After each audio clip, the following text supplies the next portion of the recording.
ਸਤਿ ਸ਼੍ਰੀ ਅਕਾਲ ਜੀ, ਮੈਂ ਹਾਂ ਤੁਹਾਡਾ ਆਪਣਾ ਪ੍ਰੀਤਰਪਾਲ। ਨਿਊਜ਼ TV11.com ਨੂੰ ਤੁਸੀਂ ਸਬਸਕ੍ਰਾਈਬ ਕਰੋ।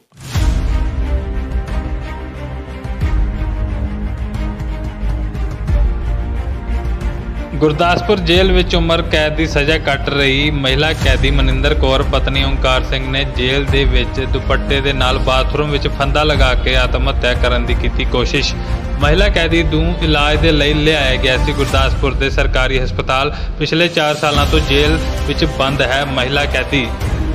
ਗੁਰਦਾਸਪੁਰ ਜੇਲ੍ਹ ਵਿੱਚ ਬੰਦ ਮਹਿਲਾ ਕੈਦੀ ਮਨਿੰਦਰ ਕੌਰ, ਜਿਸ ਦਾ ਪਤੀ ਫੌਜ ਵਿੱਚ ਨੌਕਰੀ ਕਰਦਾ ਸੀ। ਇਸ ਮਹਿਲਾ ਨੇ ਆਪਣੇ ਸਾਥੀ ਦੇ ਨਾਲ ਮਿਲ ਕੇ ਆਪਣੇ ਪ੍ਰੇਮ ਸੰਬੰਧ ਬਣਾਈ ਰੱਖਣ ਲਈ ਸਹੁਰੇ ਦਾ ਆਪਣੇ ਅੱਜ ਤੋਂ 4 ਸਾਲ ਪਹਿਲਾਂ ਕਤਲ ਕਰ ਦਿੱਤਾ ਸੀ, ਜਿਸ ਦੇ ਚਲਦੇ ਇਸ ਨੂੰ 20 ਸਾਲ ਦੀ ਕੋਰਟ ਨੇ ਸਜ਼ਾ ਸੁਣਾਈ ਸੀ, ਜਦਕਿ ਕੋਰਟ ਨੇ ਇਸ ਦੇ ਪ੍ਰੇਮੀ ਨੂੰ ਬਰੀ ਕਰ ਦਿੱਤਾ ਸੀ।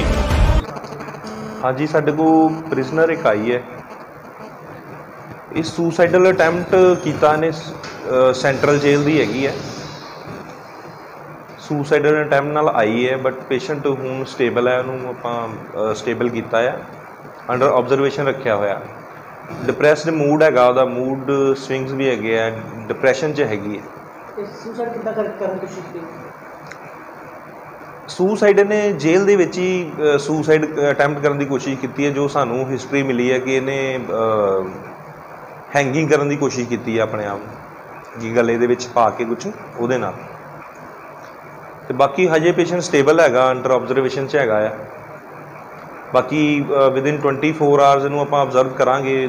ਦੁਬਾਰਾ ਵੀ ਸੁਸਾਈਡਲ ਅਟੈਂਪਟਸ ਜਿਹੜੇ ਹੁੰਦੇ ਆ ਡਿਪਰੈਸ਼ਨ ਦੇ ਵਿੱਚ ਹੋ ਸਕਦਾ। ਅਤੇ ਫਿਲਹਾਲ ਅੰਡਰ ਟਰੀਟਮੈਂਟ ਹੈ। ਸਾਡੇ ਸਕੈਟਰਿਸਟ ਦੇਖ ਗਏ ਨੇ, ਸਾਡੇ ਮੈਡੀਕਲ ਓਪੀਨੀਅਨ ਜਿਹੜੀ ਇਹਦੀ ਹੋ ਗਈ ਹੈ, ਅਤੇ ਫਿਲਹਾਲ ਐਡਮਿਟ ਹੈ, ਫਿਲਹਾਲ ਸਟੇਬਲ ਹੈ। ਇਹਨੂੰ ਫੋਨ ਤੇ ਕੋਈ ਪਤਾ ਨਹੀਂ, ਇਹਦੇ ਘਰ ਦੇ 'ਚ ਕੋਈ ਪ੍ਰੋਬਲਮ ਹੋਣੀ ਆ। ਪਰੇਸ਼ਾਨ ਸੀਗੀ, ਪਰੇਸ਼ਾਨੀ ਦੀ ਵਜ੍ਹਾ ਕਰਕੇ ਇਹਨੇ ਮਤਲਬ ਬਾਥਰੂਮ 'ਚ ਜਾ ਕੇ ਫਾਹ ਲੈਣ ਦੀ ਕੋਸ਼ਿਸ਼ ਕੀਤੀ, ਅਤੇ ਅਸੀਂ ਇਹਨੂੰ ਮੁੜ ਕੇ ਹਸਪਤਾਲ ਲੈ ਆਂਦਾ। ਇਹਨੂੰ 20 ਸਾਲ ਸਜ਼ਾ ਹੋਈ ਆ। ਇਹਦੇ ਸਹੁਰੇ ਦੀ ਡੈਥ ਹੋ ਗਈ ਸੀਗੀ, ਉਹ ਇੱਥੇ ਐਲੀਗੇਸ਼ਨ ਲੱਗਾ ਸੀ। ਇਹਦਾ ਮਨਿੰਦਰ ਕੌਰ, ਵਾਈਫ ਓਂਕਾਰ ਸਿੰਘ। ਅੱਜ ਤੇ ਫੋਨ ਤੇ ਬਸ ਰੋਣ ਡਈ ਸੀਗੀ, ਰੋਂਦੀ ਰੋਂਦੀ ਅੰਦਰ ਨੂੰ ਭੱਜ ਕੇ ਜਾ ਕੇ ਇਹਨੇ ਬਾਥਰੂਮ ਦੇ ਵਿੱਚ ਚੁੰਨੀ ਪਾਈ ਗਲ ਦੇ 'ਚ। ਉਸ ਵੇਲੇ ਮੈਡਮ ਸੀ ਜਿਹੜੀ ਡਿਊਟੀ 'ਤੇ, ਉਹਨੇ ਦੇਖਿਆ ਅਤੇ ਕਾਲ ਕੀਤੀ, ਡਾਕਟਰ ਸਾਹਿਬ ਨੇ ਇਹਨੂੰ ਹਸਪਤਾਲ ਭੇਜ ਦਿੱਤਾ। ਫਾਹ ਲੈਣ ਦੀ ਕੋਸ਼ਿਸ਼ ਕੀਤੀ। ਪਤਾ ਨਹੀਂ ਇਹਦੇ ਘਰ 'ਚ ਕੋਈ ਪਰੇਸ਼ਾਨੀ ਸੀਗੀ, ਫੋਨ 'ਤੇ ਰੋਣ ਡਈ ਸੀਗੀ ਫੋਨ ਕਰਦੀ। ਹਾਂਜੀ, ਹੁਣ ਠੀਕ ਹੈ।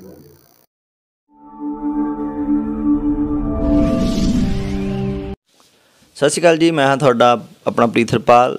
ਨਿਊਜ਼ TV11.com ਨੂੰ ਤੁਸੀਂ ਸਬਸਕ੍ਰਾਈਬ ਕਰੋ।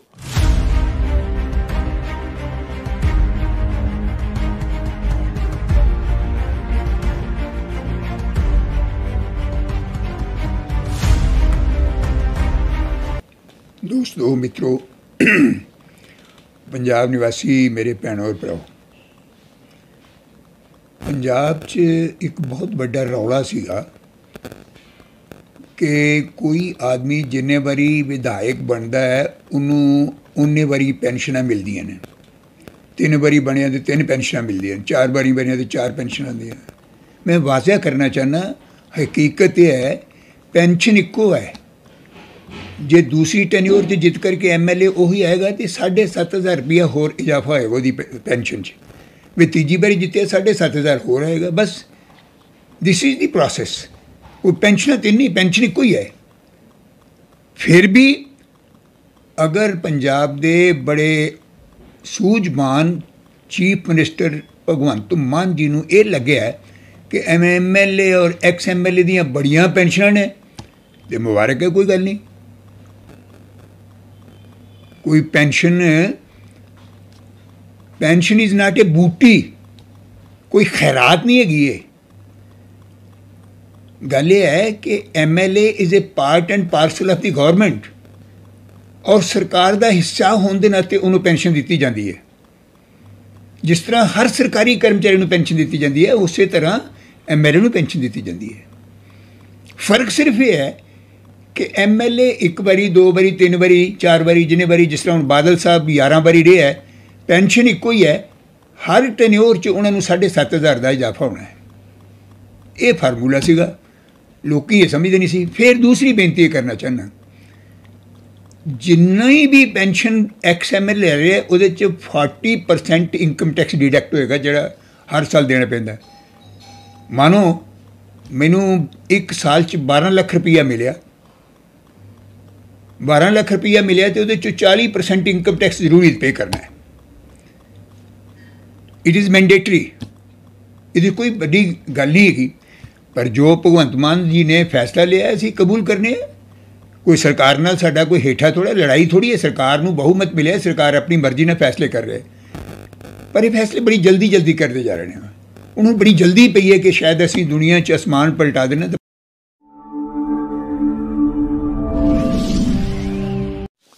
ਸਤਿ ਸ਼੍ਰੀ ਅਕਾਲ ਜੀ, ਮੈਂ ਹਾਂ ਤੁਹਾਡਾ ਆਪਣਾ ਪ੍ਰੀਥਰਪਾਲ। ਨਿਊਜ਼ TV 11.com ਨੂੰ ਤੁਸੀਂ ਸਬਸਕ੍ਰਾਈਬ ਕਰੋ।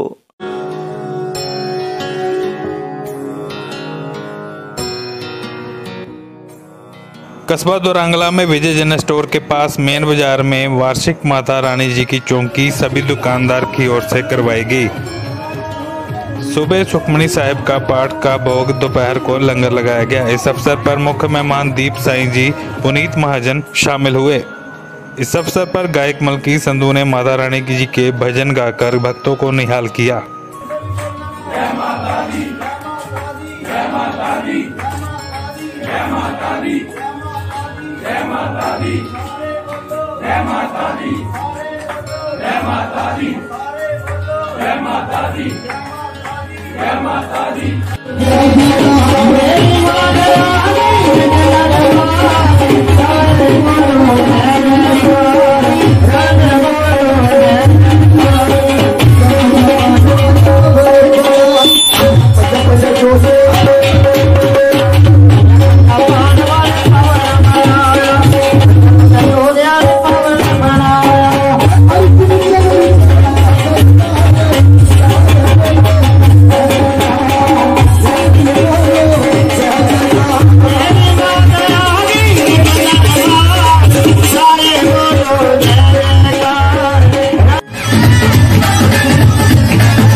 ਸਤਿ ਸ਼੍ਰੀ ਅਕਾਲ ਜੀ, ਮੈਂ ਹਾਂ ਤੁਹਾਡਾ ਆਪਣਾ ਪ੍ਰੀਥਰਪਾਲ।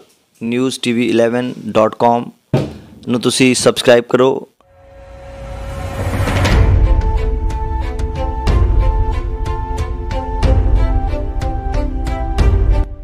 ਵੱਖ-ਵੱਖ ਕੇਸਾਂ ਦੇ ਨਿਪਟਾਰੇ ਦੇ ਲਈ ਸ਼ਨੀਵਾਰ ਨੂੰ ਗੁਰਦਾਸਪੁਰ ਵਿੱਚ ਰਾਸ਼ਟਰੀ ਲੋਕ ਅਦਾਲਤ ਲਗਾਈ ਗਈ, ਜਿਸ ਦੀ ਅਗਵਾਈ ਜ਼ਿਲ੍ਹਾ ਅਤੇ ਸੈਸ਼ਨ ਜੱਜ ਕਮ ਚੇਅਰਪਰਸਨ ਕਾਨੂੰਨੀ ਸੇਵਾ ਅਥਾਰਟੀ ਰਮੇਸ਼ ਕੁਮਾਰੀ ਨੇ ਕੀਤੀ। ਇਸ ਦੌਰਾਨ ਗੁਰਦਾਸਪੁਰ ਅਤੇ ਬਟਾਲਾ ਨਿਆਇਕ ਅਧਿਕਾਰੀਆਂ ਦੇ ਵੱਲੋਂ ਕਰੀਬ 21 ਲੋਕ ਅਦਾਲਤ ਬੈਂਚਾਂ ਦਾ ਗਠਨ ਕੀਤਾ ਗਿਆ। ਇਸ ਵਿੱਚ 1457 ਵਿੱਚੋਂ 682 ਕੇਸਾਂ ਦਾ ਦੋਨਾਂ ਪੱਖਾਂ ਦੀ ਸਹਿਮਤੀ ਦੇ ਨਾਲ ਨਿਪਟਾਰਾ ਕੀਤਾ ਗਿਆ। ਦੇ ਮੁਤਾਬਕ ਅੱਜ ਗੁਰਦਾਸਪੁਰ ਦੇ ਵਿੱਚ ਲੋਕ ਅਦਾਲਤ ਦੇ ਲਈ 12 ਗੁਰਦਾਸਪੁਰ 'ਚ ਬੈਂਚ ਕਾਇਮ ਹੋਇਆ ਔਰ 9 ਬੈਂਚ ਬਟਾਲਾ ਦੇ ਵਿੱਚ ਫਿਕਸ ਕੀਤੇ ਗਏ ਆ, ਜਿਹੜੇ ਪ੍ਰੈਜ਼ਾਈਡਿੰਗ ਆਫੀਸਰ, ਜੱਜਿਸ ਔਰ ਪਰਮਾਨੈਂਟ ਲੋਕ ਅਦਾਲਤ ਦੇ ਪ੍ਰੈਜ਼ਾਈਡਿੰਗ ਆਫੀਸਰਸ ਕੋਰਟ ਹੋਲਡ ਕਰ ਰਹੇ ਆ ਲੋਕ ਅਦਾਲਤ ਨੂੰ। ਔਰ ਅੱਜ ਬਹੁਤ ਸਾਰੇ ਕੇਸ ਫਿਕਸ ਕੀਤੇ ਗਏ ਆ। ਅਸੀਂ ਜਿਹੜੇ ਕੇਸ ਅਜੇ ਅਦਾਲਤਾਂ ਵਿੱਚ ਆਏ ਹੀ ਨਹੀਂ, ਜਿਨ੍ਹਾਂ ਨੂੰ ਪ੍ਰੀ ਲਿਟੀਗੇਟਿਵ ਕੇਸ ਕਹਿ ਦਿੰਦੇ ਆ, ਉਹ 1945 ਕੇਸ ਰੱਖੇ ਗਏ ਆ। ਔਰ ਜੋ ਅਦਾਲਤਾਂ ਦੇ ਵਿੱਚ ਲੰਬਿਤ ਕੇਸ ਹੈ ਉਹ ਵੀ ਅਦਾਲਤ ਵਿੱਚ ਮੀਨਸ ਪ੍ਰੀ ਲੋਕ ਅਦਾਲਤ ਵਿੱਚ ਰੱਖੇ ਗਏ ਆ। ਉਹ ਹੈ ਜੀ 1438। ਅਤੇ ਅੱਜ ਦੀਆਂ ਲੋਕ ਅਦਾਲਤ ਵਿੱਚ ਸਾਰੇ ਦੇ ਸਾਰੇ ਕ੍ਰਿਮੀਨਲ ਕੰਪਾਊਂਡੇਬਲ ਕੇਸਿਸ, ਜਿਵੇਂ ਕਿ 138 ਦੇ ਚੈੱਕ ਬਾਉਂਸਿਸ ਕੇਸ, ਚਾਹੇ ਉਹ ਟ੍ਰਾਇਲ ਕੋਰਟ ਦੀ ਸਟੇਜ 'ਤੇ ਹੈ ਜਾਂ ਫਿਰ ਅਪੀਲ ਦੇ ਵਿੱਚ ਆ, ਉਹ ਰੱਖੇ ਗਏ ਆ। ਬਹੁਤ ਸਾਰੇ ਕੇਸਾਂ 'ਚ ਹੁਣ ਤੱਕ ਕੰਪਰੋਮਾਈਜ਼ ਹੋ ਚੁੱਕੇ ਆ ਔਰ ਹੋ ਰਹੇ ਆ। ਲੋਕ ਅਦਾਲਤਾਂ ਇਨ ਦਾ ਪ੍ਰੋਸੈਸ ਆ ਕੰਮ ਕਰਨ 'ਚ। ਇਸ ਤੋਂ ਬਿਨਾਂ MACT ਕੇਸਿਸ, ਜਿੱਦਾਂ ਕਿ ਐਕਸੀਡੈਂਟ ਵਿੱਚ ਕਿਸੇ ਦੀ ਡੈਥ ਜਾਂ ਇੰਜਰੀ ਹੋ ਜਾਂਦੀ ਹੈ, ਉਹ ਕੇਸ ਰੱਖੇ ਗਏ ਆ। ਮੈਟਰੀਮੋਨੀਅਲ ਕੇਸਿਸ, ਹਸਬੈਂਡ ਵਾਈਫ ਦੇ ਡਿਸਪਿਊਟ, ਡੋਮੈਸਟਿਕ ਡਿਸਪਿਊਟ, ਕਈ ਵਾਰ ਮਾਂ ਬੇਟੇ ਦਾ ਡਿਸਪਿਊਟ ਹੈ, ਲੇਬਰ ਡਿਸਪਿਊਟਸ ਰੱਖੇ ਗਏ, ਲੈਂਡ ਐਕੁਜ਼ੀਸ਼ਨ ਕੇਸਿਸ ਰੱਖੇ ਗਏ ਹਨ, ਇਲੈਕਟ੍ਰਿਸਿਟੀ ਦੇ water bill cases, service matters, retiral benefit ਦਾ ਅਗਰ ਕੋਈ ਡਿਸਪਿਊਟ ਹੋਏ, ਇਹ ਵੀ ਰੱਖੇ ਗਏ।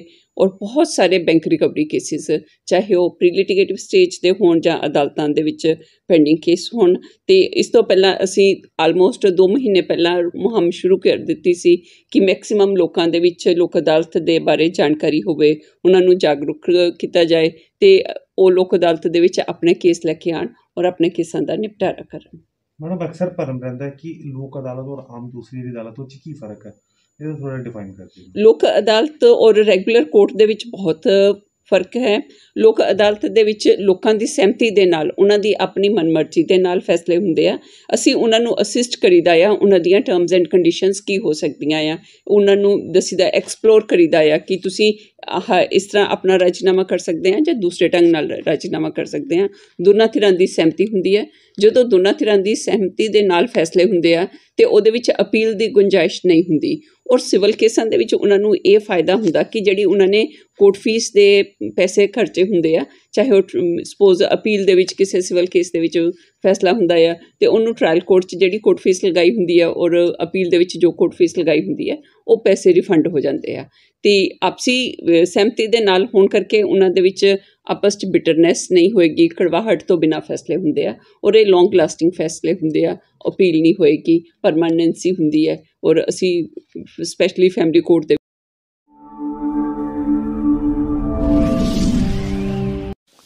ਸਤਿ ਸ਼੍ਰੀ ਅਕਾਲ ਜੀ, ਮੈਂ ਹਾਂ ਤੁਹਾਡਾ ਆਪਣਾ ਪ੍ਰੀਥਰਪਾਲ। newstv11.com ਨੂੰ ਤੁਸੀਂ ਸਬਸਕ੍ਰਾਈਬ ਕਰੋ।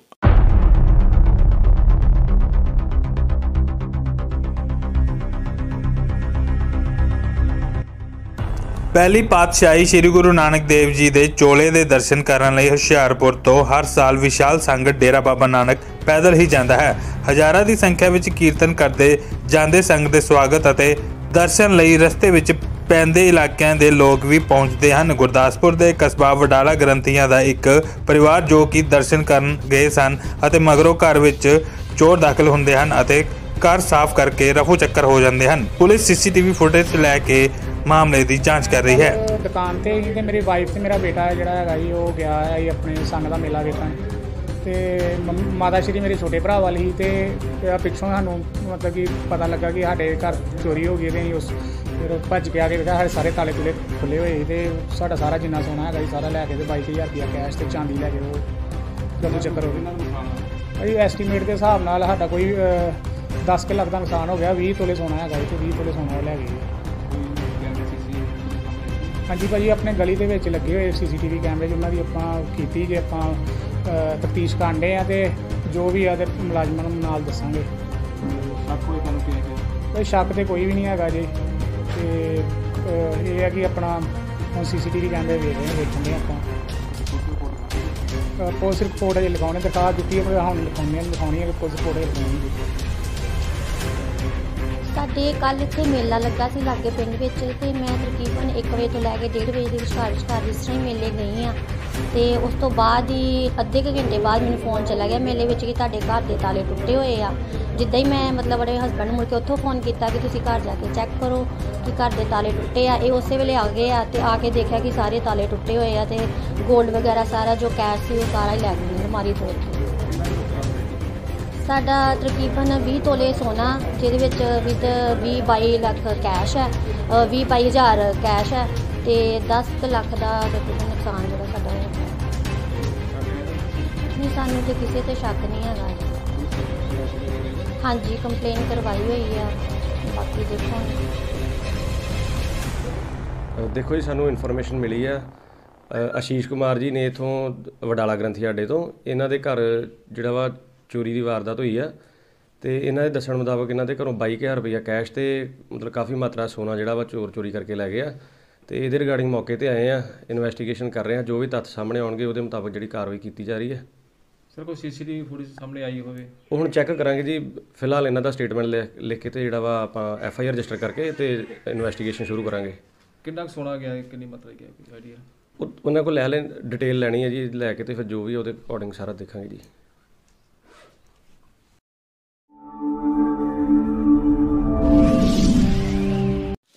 ਸਤਿ ਸ਼੍ਰੀ ਅਕਾਲ ਜੀ, ਮੈਂ ਹਾਂ ਤੁਹਾਡਾ ਆਪਣਾ ਪ੍ਰੀਥਰਪਾਲ। newstv11.com ਨੂੰ ਤੁਸੀਂ ਸਬਸਕ੍ਰਾਈਬ ਕਰੋ।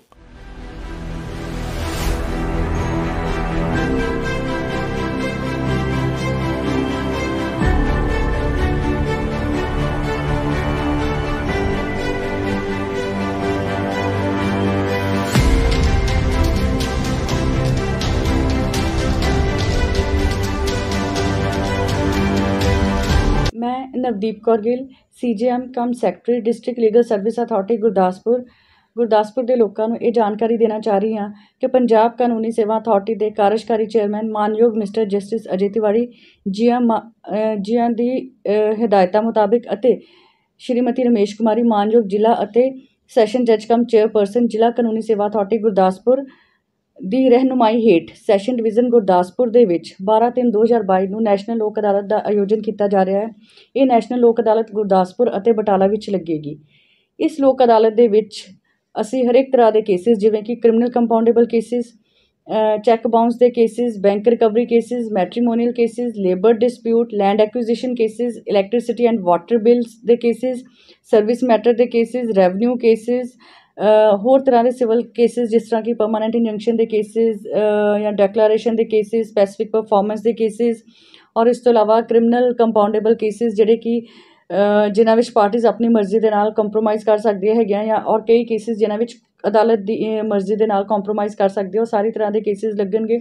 ਇਸ ਤੋਂ ਇਲਾਵਾ ਇਹਦੇ ਵਿੱਚ ਅਸੀਂ ਕੈਂਸਲੇਸ਼ਨ ਰਿਪੋਰਟਸ ਜਿਹੜੀਆਂ ਕਿ ਰਾਜੀਨਾਮੇ ਦੇ ਬੇਸਿਸ 'ਤੇ ਆਉਣਗੀਆਂ, ਡਿਫਰੈਂਟ FIRs ਉਹਦੇ ਵਿੱਚ ਔਰ ਟ੍ਰੈਫਿਕ ਚਲਾਨਸ ਦੇ ਰਿਗਾਰਡਿੰਗ ਲੋਕ ਅਦਾਲਤ ਆਯੋਜਿਤ ਕੀਤੀ ਜਾ ਰਹੀ ਹੈਗੀ ਹੈ। ਇਸ ਲੋਕ ਅਦਾਲਤ ਦਾ ਪਰਪਸ ਇਹ ਹੈ ਕਿ ਲੋਕਾਂ ਦੇ ਸਮੇਂ ਦੀ ਬਚਤ ਹੋਵੇ, ਪੈਸੇ ਦੀ ਬਚਤ ਹੋਵੇ। ਇਸ ਕਰਕੇ ਲੋਕਾਂ ਨੂੰ ਅਪੀਲ ਕੀਤੀ ਜਾ ਰਹੀ ਹੈ ਕਿ ਜਿਨ੍ਹਾਂ ਦੇ ਆਪਣੇ ਡਿਸਟ੍ਰਿਕਟ ਕੋਰਟ ਗੁਰਦਾਸਪੁਰ ਔਰ ਸਬ ਡਿਵੀਜ਼ਨ ਬਟਾਲਾ ਵਿੱਚ ਕੇਸਿਸ ਚੱਲ ਰਹੇ ਆ, ਉਹ ਆਪਣੇ ਕੇਸਾਂ ਦੇ ਵਿੱਚ ਆ ਕੇ ਵੱਧ ਤੋਂ ਵੱਧ ਲੋਕ ਅਦਾਲਤ 'ਚ ਕੇਸਿਸ ਲਗਵਾਉਣ ਅਤੇ ਆਪਣੇ ਮੈਟਰਸ ਨੂੰ ਕੰਪਰੋਮਾਈਜ਼ ਰਾਹੀਂ ਔਰ ਲੋਕ ਅਦਾਲਤ ਦੇ ਵਿੱਚ ਸੈਟਲ ਕਰਵਾਉਣ। ਇਸ ਦੇ ਵਿੱਚ ਜਿਹੜਾ ਲੋਕ ਅਦਾਲਤ ਦਾ ਫੈਸਲਾ ਇਹਨੂੰ ਦੀਵਾਨੀ ਅਦਾਲਤ ਦੀ ਡਿਕਰੀ ਪ੍ਰਾਪਤ ਹੈਗੀ ਹੈ। ਕੱਲ੍ਹ ਨੂੰ ਕੋਈ ਇਸ ਫੈਸਲੇ ਤੋਂ ਵਾਪਸ ਨਹੀਂ ਪਲਟ ਸਕਦਾ। ਰਾਦਰ ਜੇ ਕੋਈ ਪਲਟਦਾ ਹੈਗਾ ਤਾਂ ਵੀ ਅਸੀਂ ਐਗਜ਼ੀਕਿਊਸ਼ਨ ਦੇ ਰਾਹੀਂ ਇਹਦੀ ਪਾਲਣਾ ਕਰਵਾ ਸਕਦੇ, ਇਹਨੂੰ ਇੰਪਲੀਮੈਂਟ ਕਰਵਾ ਸਕਦੇ ਹਾਂ। ਲੋਕਾਂ ਦੇ ਪੈਸੇ ਦੀ ਬਚਤ ਹੁੰਦੀ ਹੈ, ਇਸ ਤੋਂ ਇਲਾਵਾ ਲੋਕਾਂ ਦੇ ਸਮੇਂ ਦੀ ਬਚਤ ਹੁੰਦੀ ਹੈ। ਲੋਕ ਅਦਾਲਤ ਦਾ ਜਿਹੜਾ ਫੈਸਲਾ ਲੋਕਾਂ ਦੀ ਆਪਸੀ ਸਹਿਮਤੀ ਦੇ ਨਾਲ ਹੁੰਦਾ ਹੈ, ਇਸ ਕਰਕੇ ਇਹਦੇ ਵਿੱਚ ਅਪੀਲ ਨਹੀਂ ਹੁੰਦੀ ਔਰ ਇਹ ਫੈਸਲਾ ਇੱਕ ਫਾਈਨਲ ਫੈਸਲਾ ਹੁੰਦਾ ਹੈ। ਇਸ ਕਰਕੇ ਲੋਕਾਂ ਨੂੰ ਮੈਕਸੀਮਮ ਅਪੀਲ ਕੀਤੀ ਜਾਂਦੀ ਹੈ ਕਿ ਉਹ ਆਪਣੇ ਕੇਸਿਸ ਨੂੰ ਲੋਕ ਅਦਾਲਤ ਵਿੱਚ ਲਗਵਾਉਣ। ਇਹਦੇ ਵਿੱਚ ਪਰਿਵਾਰਿਕ ਮਸਲੇ ਜਿਵੇਂ ਮੈਟਰੀਮੋਨੀਅਲ ਡਿਸਪਿਊਟ ਚੱਲ ਰਿਹਾ, ਖਰਚੇ ਦੇ ਕੇਸ ਚੱਲ ਰਹੇ, ਬੱਚਿਆਂ ਦੀ ਕਸਟਡੀ ਦੇ ਚੱਲ ਰਹੇ, ਪਤੀ ਪਤਨੀ ਦੇ ਤਲਾਕ ਦੇ ਕੇਸ ਚੱਲ ਰਹੇ ਆ ਔਰ ਵੀ ਜਿਹੜੇ ਹੋਰ ਵੀ ਇਹਦੇ ਵਿੱਚ ਡੋਮੈਸਟਿਕ ਵਾਇਲੈਂਸ ਦੇ ਕੇਸਿਸ ਹੈਗੇ ਆ, ਸਭ ਤਰ੍ਹਾਂ ਦੇ ਕੇਸਿਸ ਅਸੀਂ ਇੱਥੇ ਐਂਟਰਟੇਨ ਕਰ ਰਹੇ ਹੈਗੇ ਹਾਂ। ਸੋ ਸਾਰੇ ਗੁਰਦਾਸਪੁਰ ਨਿਵਾਸੀਆਂ ਨੂੰ ਅਪੀਲ ਹੈ ਕਿ ਆਪਣੇ ਜਿਹੜੇ ਕੇਸਿਸ ਤੁਹਾਡੇ ਅਲੱਗ-ਅਲੱਗ ਕੋਰਟਾਂ 'ਚ ਚੱਲ ਰਹੇ ਆ ਉਹਨਾਂ ਵਿੱਚ ਆ ਕੇ ਰਾਜੀਨਾਮਾ ਕਰਵਾਇਆ ਜਾਏਗਾ ਅਤੇ ਉਹਨਾਂ ਕੇਸਾਂ ਵਿੱਚੋਂ ਆ ਕੇ ਕੋਰਟ ਦੇ ਵਿੱਚ ਐਪਲੀਕੇਸ਼ਨਸ ਮੂਵ ਕਰਨ ਤਾਂ ਕਿ ਅਸੀਂ ਰਾਜੀਨਾਮੇ ਰਾਹੀਂ ਤੁਹਾਡੇ ਕੇਸਾਂ ਦਾ ਫੈਸਲਾ ਕਰਵਾ ਸਕੀਏ ਅਤੇ ਤੁਹਾਨੂੰ ਛੇਤੀ ਅਤੇ ਸਸਤਾ ਨਿਆਂ ਦਿਲਾ ਸਕੀਏ।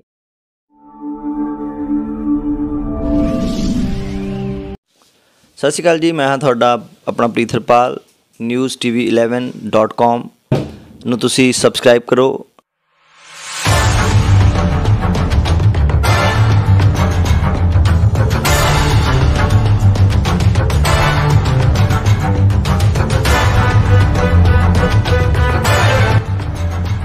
ਫਿਰ ਸਾਹਮਣੇ ਆਈ ਪਾਕਿਸਤਾਨ ਦੀ ਨਾਪਾਕ ਹਰਕਤ। ਮਾਹੌਲ 'ਚ ਮੁੜ ਨਜ਼ਰ ਆਇਆ ਡਰੋਨ। BSF ਵੱਲੋਂ ਡਰੋਨ ਤੇ ਕੀਤੀ ਗਈ ਫਾਇਰਿੰਗ। ਡਰੋਨ ਦੇ ਰਾਹੀਂ 2 ਸੁੱਟੇ ਗਏ ਡੱਬੇ ਵਿੱਚ ਨਸ਼ੇ ਦਾ ਸਮਾਨ ਹੋਣ ਦਾ ਖਦਸ਼ਾ। फायरिंग तो बाद पाकिस्तान मुड़िया ड्रोन। पंजग्राही पोस्ट में रात को 12:50 पर ड्यूटी पर तैनात बहादुर सीमा सुरक्षा बल के कार्मिक ने ड्रोन की आवाज़ सुनी। उसने ड्रोन को तुरंत 7 फायर से एंगेज करा और सारी पार्टी BSF की अलर्ट हो गई बटालियन हेडक्वार्टर से सर्च पार्टियां पीछे के एरिया में कमांडेंट श्री भट्टी के नेतृत्व में रवाना हो गई। पुलिस को एकदम इन्फॉर्म कर दिया गया और 1:32 पर दोबारा ड्रोन की फिर आवाज़ सुनाई दी गई, जिसके ऊपर सीमा सुरक्षा बल के सजग जवानों ने 20 राउंड फायर करे और 2 इल्यू बम भी चलाए ताकि पूरे एरिया को रोशनी से सरोबार करा जा सके और इलाके में तत्काल सर्च की कार्रवाई करी जा सके। सीमा सुरक्षा बल के अथक प्रयासों के कारण नशे के व्यापारी जो पाकिस्तान में स्थित है और पाकिस्तान द्वारा समर्थक है, सुबह 6 बजे सर्च के दौरान 2 जो लगता है कि वार लाइक स्टोर है, जिसमें 2 पिस्टल और कुछ टिफिन में नज़र आ रहा है, जो आपके सामने आप देख सकते हैं ड्रोन से ड्रॉप करे गए और इसमें प्रॉपर रस्सी है और ये टिफिन जैसा दिख रहा है। पिस्टल तो बिल्कुल क्लियर कट नज़र आ रहा है। इस तरह से ये 2 हैं, एक तो ये ऊपर ही आकर के गिरा है और दूसरा अभी आपको बताएंगे जो ज़मीन में प्रेशर के कारण आकर के गिरा तो वो नीचे धंसा हुआ है। और सारे इलाके की ड्रोन की सहायता से, कुत्ते की सहायता से जो एक्सप्लोजिव और नारकोटिक्स को ट्रैक करने में सक्षम है, से चलाया जा रहा है। और सीमा सुरक्षा बल और साथ में पुलिस के भी बहादुर जवानों ने पूरी ताकत से सुबह से इस एरिया को अपने कंट्रोल में।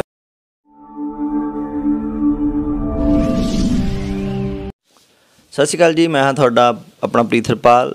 newstv11.com ਨੂੰ ਤੁਸੀਂ ਸਬਸਕ੍ਰਾਈਬ ਕਰੋ।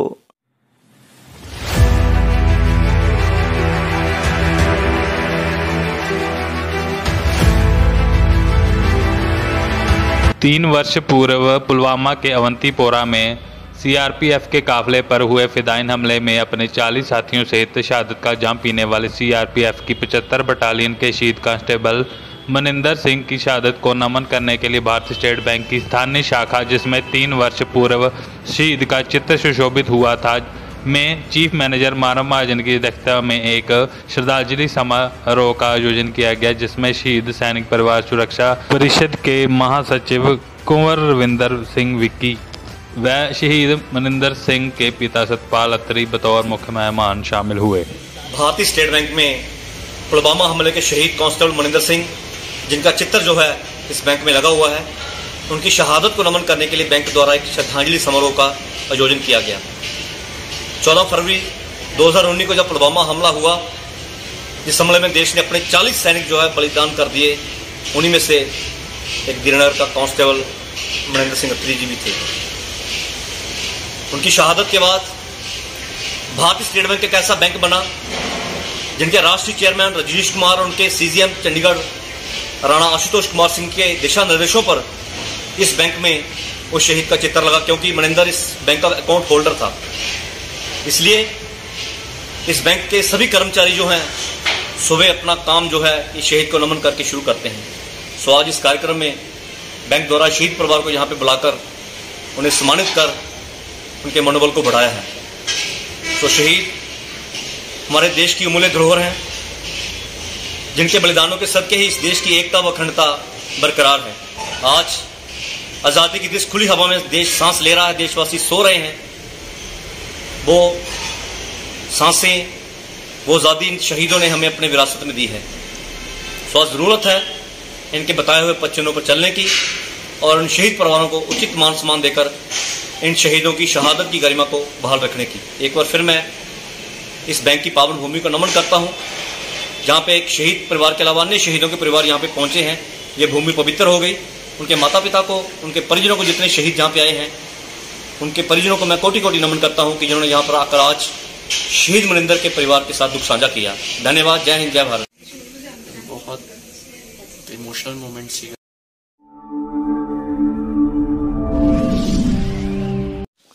सत श्री अकाल जी, मैं हाँ ਤੁਹਾਡਾ अपना ਪ੍ਰੀਤਰਪਾਲ। newstv11.com ਨੂੰ ਤੁਸੀਂ ਸਬਸਕ੍ਰਾਈਬ ਕਰੋ।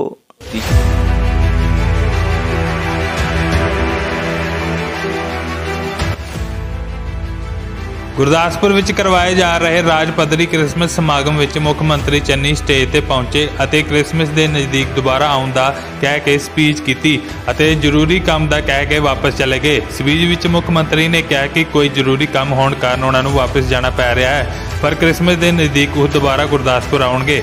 ਉਹਨਾਂ ਕ੍ਰਿਸਮਸ ਦੀ ਵਧਾਈ ਦਿੱਤੀ ਅਤੇ ਕਿਹਾ ਕਿ ਸਰਕਾਰ ਕ੍ਰਿਸਮਸ ਮੌਕੇ ਪ੍ਰਭੂ ਯਿਸੂ ਮਸੀਹ ਦੀ ਚੇਅਰ ਸਥਾਪਿਤ ਕਰੇਗੀ ਅਤੇ ਮਸੀਹ ਬਰਾਦਰੀ ਦੇ ਆਗੂਆਂ ਨੂੰ SS ਬੋਰਡ ਵਿੱਚ ਮੈਂਬਰ ਬਣਾਏਗੀ। ਇਸ ਮੌਕੇ ਮੁੱਖ ਮੰਤਰੀ ਨੂੰ ਪਵਿੱਤਰ ਬਾਈਬਲ ਦੇ ਕੇ ਸਨਮਾਨਿਤ ਕੀਤਾ ਗਿਆ। ਇਸ ਤੋਂ ਪਹਿਲਾਂ ਜਦ ਮੁੱਖ ਮੰਤਰੀ 12 ਵਜੇ ਦੇ ਕਰੀਬ ਪੰਡਾਲ ਵਿੱਚ ਪਹੁੰਚੇ ਤਾਂ ਪੰਡਾਲ ਖਾਲੀ ਦੇਖ ਚਲੇ ਗਏ ਸਨ। ਜਦ ਦੁਬਾਰਾ ਆਏ ਤਾਂ ਉਸ ਵੇਲੇ ਵੀ ਪੰਡਾਲ ਪੂਰੀ ਤਰ੍ਹਾਂ ਨਾਲ ਭਰਿਆ ਨਹੀਂ ਸੀ। ਹਾਲੇਲੂਇਆ। ਤੁਹਾਨੂੰ ਸਾਰਿਆਂ ਨੂੰ ਕ੍ਰਿਸਮਸ ਦੀ ਬਹੁਤ ਬਹੁਤ ਵਧਾਈ ਹੋਵੇ। 1.5 ਘੰਟਾ ਬਾਅਦ ਹੋਣਾ ਹੈ ਕਿਉਂਕਿ ਪਹਿਲੇ ਹੀ ਪ੍ਰਬੰਧਕਾਂ ਨੇ 2:30 ਵਜੇ ਦਾ ਟਾਈਮ ਦਿੱਤਾ ਹੋਇਆ ਹੈ, ਪਰ ਮੈਨੂੰ ਅੱਗੇ ਜਾਣਾ ਪੈ ਰਿਹਾ ਕਿਉਂਕਿ ਕੋਈ ਜ਼ਰੂਰੀ ਮੀਟਿੰਗ ਆ ਗਈ ਹੈ। ਇਸ ਕਰਕੇ ਪ੍ਰੋਗਰਾਮ ਦੇ ਵਿੱਚ ਮੈਂ 2 ਮੰਤਰੀ ਸਾਹਿਬਾਨ ਨੂੰ ਛੱਡ ਕੇ ਜਾ ਰਿਹਾ ਹਾਂ, ਲੇਕਿਨ 2 ਗੱਲਾਂ ਮੈਂ ਜ਼ਰੂਰ ਕਹਿਣੀਆਂ। ਇੱਕ ਤਾਂ ਅਸੀਂ ਪੰਜਾਬ ਸਰਕਾਰ ਵੱਲੋਂ ਪ੍ਰਭੂ ਈਸਾ ਮਸੀਹ ਜੀ ਦੇ ਨਾਮ ਤੇ ਬਾਈਬਲ ਦੇ ਅਧਿਐਨ ਵਾਸਤੇ ਇੱਕ ਚੇਅਰ ਸਥਾਪਿਤ ਕਰ ਰਹੇ ਹਾਂ, ਉਸ ਦਾ ਮੈਂ ਐਲਾਨ ਕਰ ਰਿਹਾ।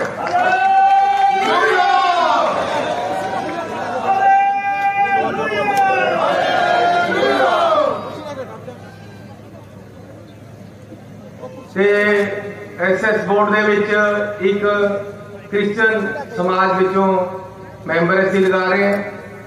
ਮਿਨੋਰਟੀ ਦਾ ਜਿਹੜਾ ਚੇਅਰਮੈਨ ਹੈ ਉਹ ਅਸੀਂ ਕ੍ਰਿਸਚਨ ਸਮਾਜ ਚੋਂ ਲਗਾਇਆ ਹੋਇਆ ਹੈ। ਤੇ ਕ੍ਰਿਸਮਸ ਦੇ ਮੌਕੇ ਮੈਂ ਦੁਬਾਰੇ ਤੁਹਾਡੇ ਕੋਲ ਆਉਂਗਾ ਤੇ ਤੁਹਾਨੂੰ ਦੁਬਾਰੇ ਆ ਕੇ ਕ੍ਰਿਸਮਸ ਦੇ ਨੇੜੇ ਆ ਕੇ ਵਧਾਈਆਂ ਦੇਵਾਂਗਾ। ਤੁਹਾਨੂੰ ਸਾਰਿਆਂ ਨੂੰ ਬਹੁਤ ਬਹੁਤ ਮੁਬਾਰਕਬਾਦ। ਬਹੁਤ ਵੱਡੀ ਗਿਣਤੀ 'ਚ ਲੋਕ ਆ ਰਹੇ ਹੈ, ਪਰ ਮੈਂ ਆਪਣੇ ਮੰਤਰੀ ਸਾਹਿਬਾਨ ਨੂੰ ਤੁਹਾਡੇ ਕੋਲ ਛੱਡ ਕੇ ਉਹ ਤੁਹਾਨੂੰ, ਕਿਉਂਕਿ ਅਜੇ ਰੈਲੀ ਦਾ ਟਾਈਮ ਲੇਟ ਹੈ, ਘੰਟੇ ਤੱਕ ਉਹ ਤੁਹਾਨੂੰ ਸੰਬੋਧਨ ਕਰਨਗੇ। ਬਹੁਤ ਬਹੁਤ ਧੰਨਵਾਦ ਸਾਰਿਆਂ ਨੂੰ। ਬਹੁਤ ਬਹੁਤ ਕ੍ਰਿਸਮਸ ਦੀ ਵਧਾਈ ਹੋਵੇ। परमात्मा ਤੁਹਾਨੂੰ ਤਰੱਕੀਆਂ ਬਖਸ਼ੇ। ਪ੍ਰਭੂ ਈਸਾ ਮਸੀਹ ਹਮੇਸ਼ਾ ਤੁਹਾਡੇ ਨਾਲ ਅੰਗ ਸੰਗ ਰਹੇ। ਧੰਨਵਾਦ। ਹਾਲੇਲੂਇਆ।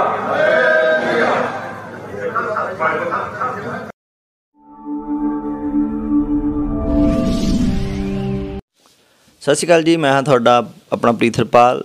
newstv11.com ਨੂੰ ਤੁਸੀਂ ਸਬਸਕ੍ਰਾਈਬ ਕਰੋ।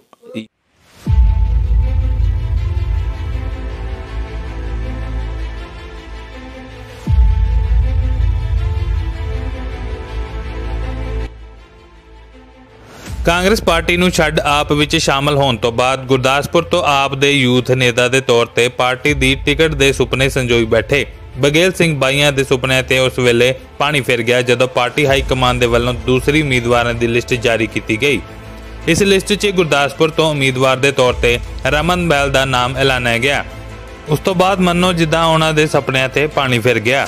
ਰਮਨ ਬੈਲ ਦੇ ਨਾਮ ਦੀ ਐਲਾਨ ਤੋਂ ਬਾਅਦ ਬਘੇਲ ਸਿੰਘ ਬਾਈਆਂ ਵੱਲੋਂ ਆਪਣੀ ਇੱਕ ਪ੍ਰੈਸ ਕਾਨਫਰੰਸ ਵੀ ਕੀਤੀ ਗਈ, ਜਿਸ ਵਿੱਚ ਉਹ ਨਿਰਾਸ਼ ਅਤੇ ਹਤਾਸ਼ ਦਿਖਾਈ ਦਿੱਤੇ।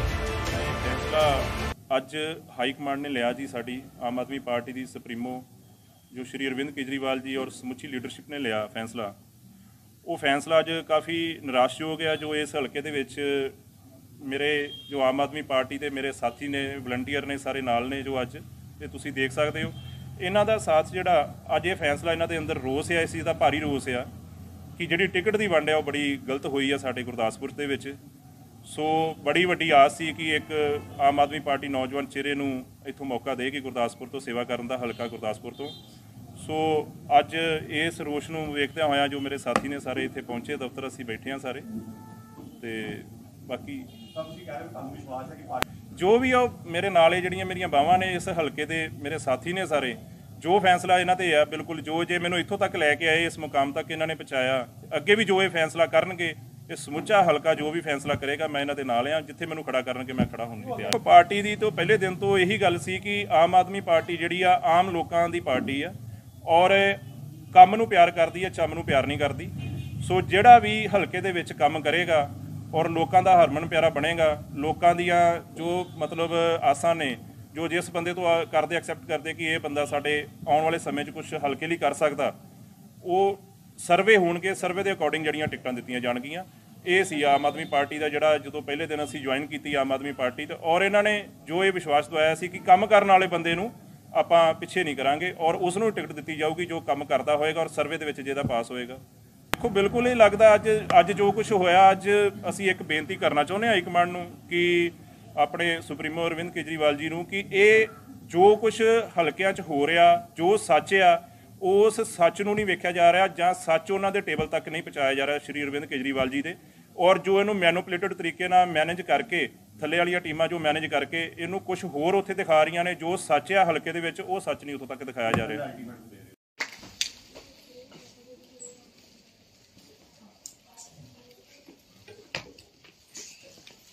Respected principal madam, teachers, staff ਅਤੇ ਆਏ ਹੋਏ ਸਾਰੇ ਆਫੀਸ਼ੀਅਲਸ ਔਰ ਸਟਾਫ, ਅੱਜ ਇੱਥੇ ਆ ਕੇ ਮੈਨੂੰ ਬਹੁਤ ਹੀ ਖੁਸ਼ੀ ਮਹਿਸੂਸ ਹੋ ਰਹੀ ਹੈ। ਇੱਕ ਤੇ ਇਹ ਗਰਲਸ ਕਾਲਜ ਹੈਗਾ ਔਰ ਸੈਕਿੰਡ ਟਾਈਮ ਤੇ ਮੈਂ ਆ ਰਹੀ ਹਾਂ ਇੱਥੇ।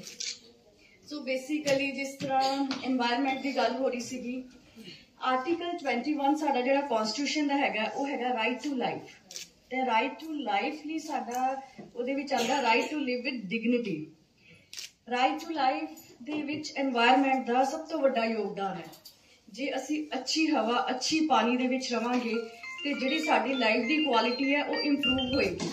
ਔਰ ਜਿਸ ਤਰ੍ਹਾਂ ਕਿ ਸਰਦਾਰ ਜੋਗਿੰਦਰ ਸਿੰਘ ਜੀ ਨੇ ਦੱਸਿਆ ਹੈਗਾ, ਉਹਨਾਂ ਦੀ ਗੱਲਾਂ ਬਿਲਕੁਲ ਸਹੀ ਨੇ, ਕਿਉਂਕਿ ਅੱਜ ਦੇ ਟਾਈਮ ਦੇ ਵਿੱਚ এনवायरमेंट ਜਿੰਨਾ ਖਰਾਬ ਹੋ ਚੁੱਕਾ ਹੈਗਾ ਨਾ, ਹਾਲੇ ਵੀ ਸਾਡੇ ਹੱਥ 'ਚ ਹੈਗਾ ਕਿ ਅਸੀਂ ਉਹਨੂੰ ਸੇਵ ਕਰ ਲਈਏ, ਕਿਉਂਕਿ ਹੁਣ ਜੇ ਸਮਾਂ ਲੰਘ ਗਿਆ ਤੇ ਅਗਲੀ ਜਨਰੇਸ਼ਨ ਨੇ ਉਹਨੂੰ ਸੇਵ ਨਹੀਂ ਕਰ ਪਾਣਾ।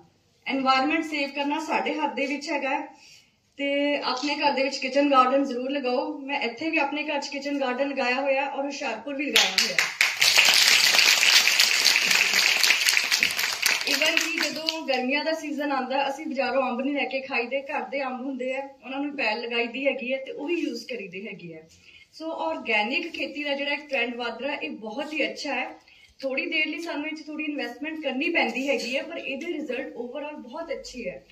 ਅੱਜ ਅਸੀਂ ਕੁਆਂਟੀਟੀ ਦੇ ਪਿੱਛੇ ਜਾ ਰਹੇ ਹਾਂ, ਕੁਆਲਿਟੀ ਦੇ ਪਿੱਛੇ ਨਹੀਂ ਜਾ ਰਹੇ, ਜਦਕਿ ਸਾਨੂੰ ਕੁਆਲਿਟੀ ਤੇ ਧਿਆਨ ਦੇਣ ਦੀ ਬਹੁਤ ਜ਼ਿਆਦਾ ਜ਼ਰੂਰਤ ਹੈਗੀ ਹੈ।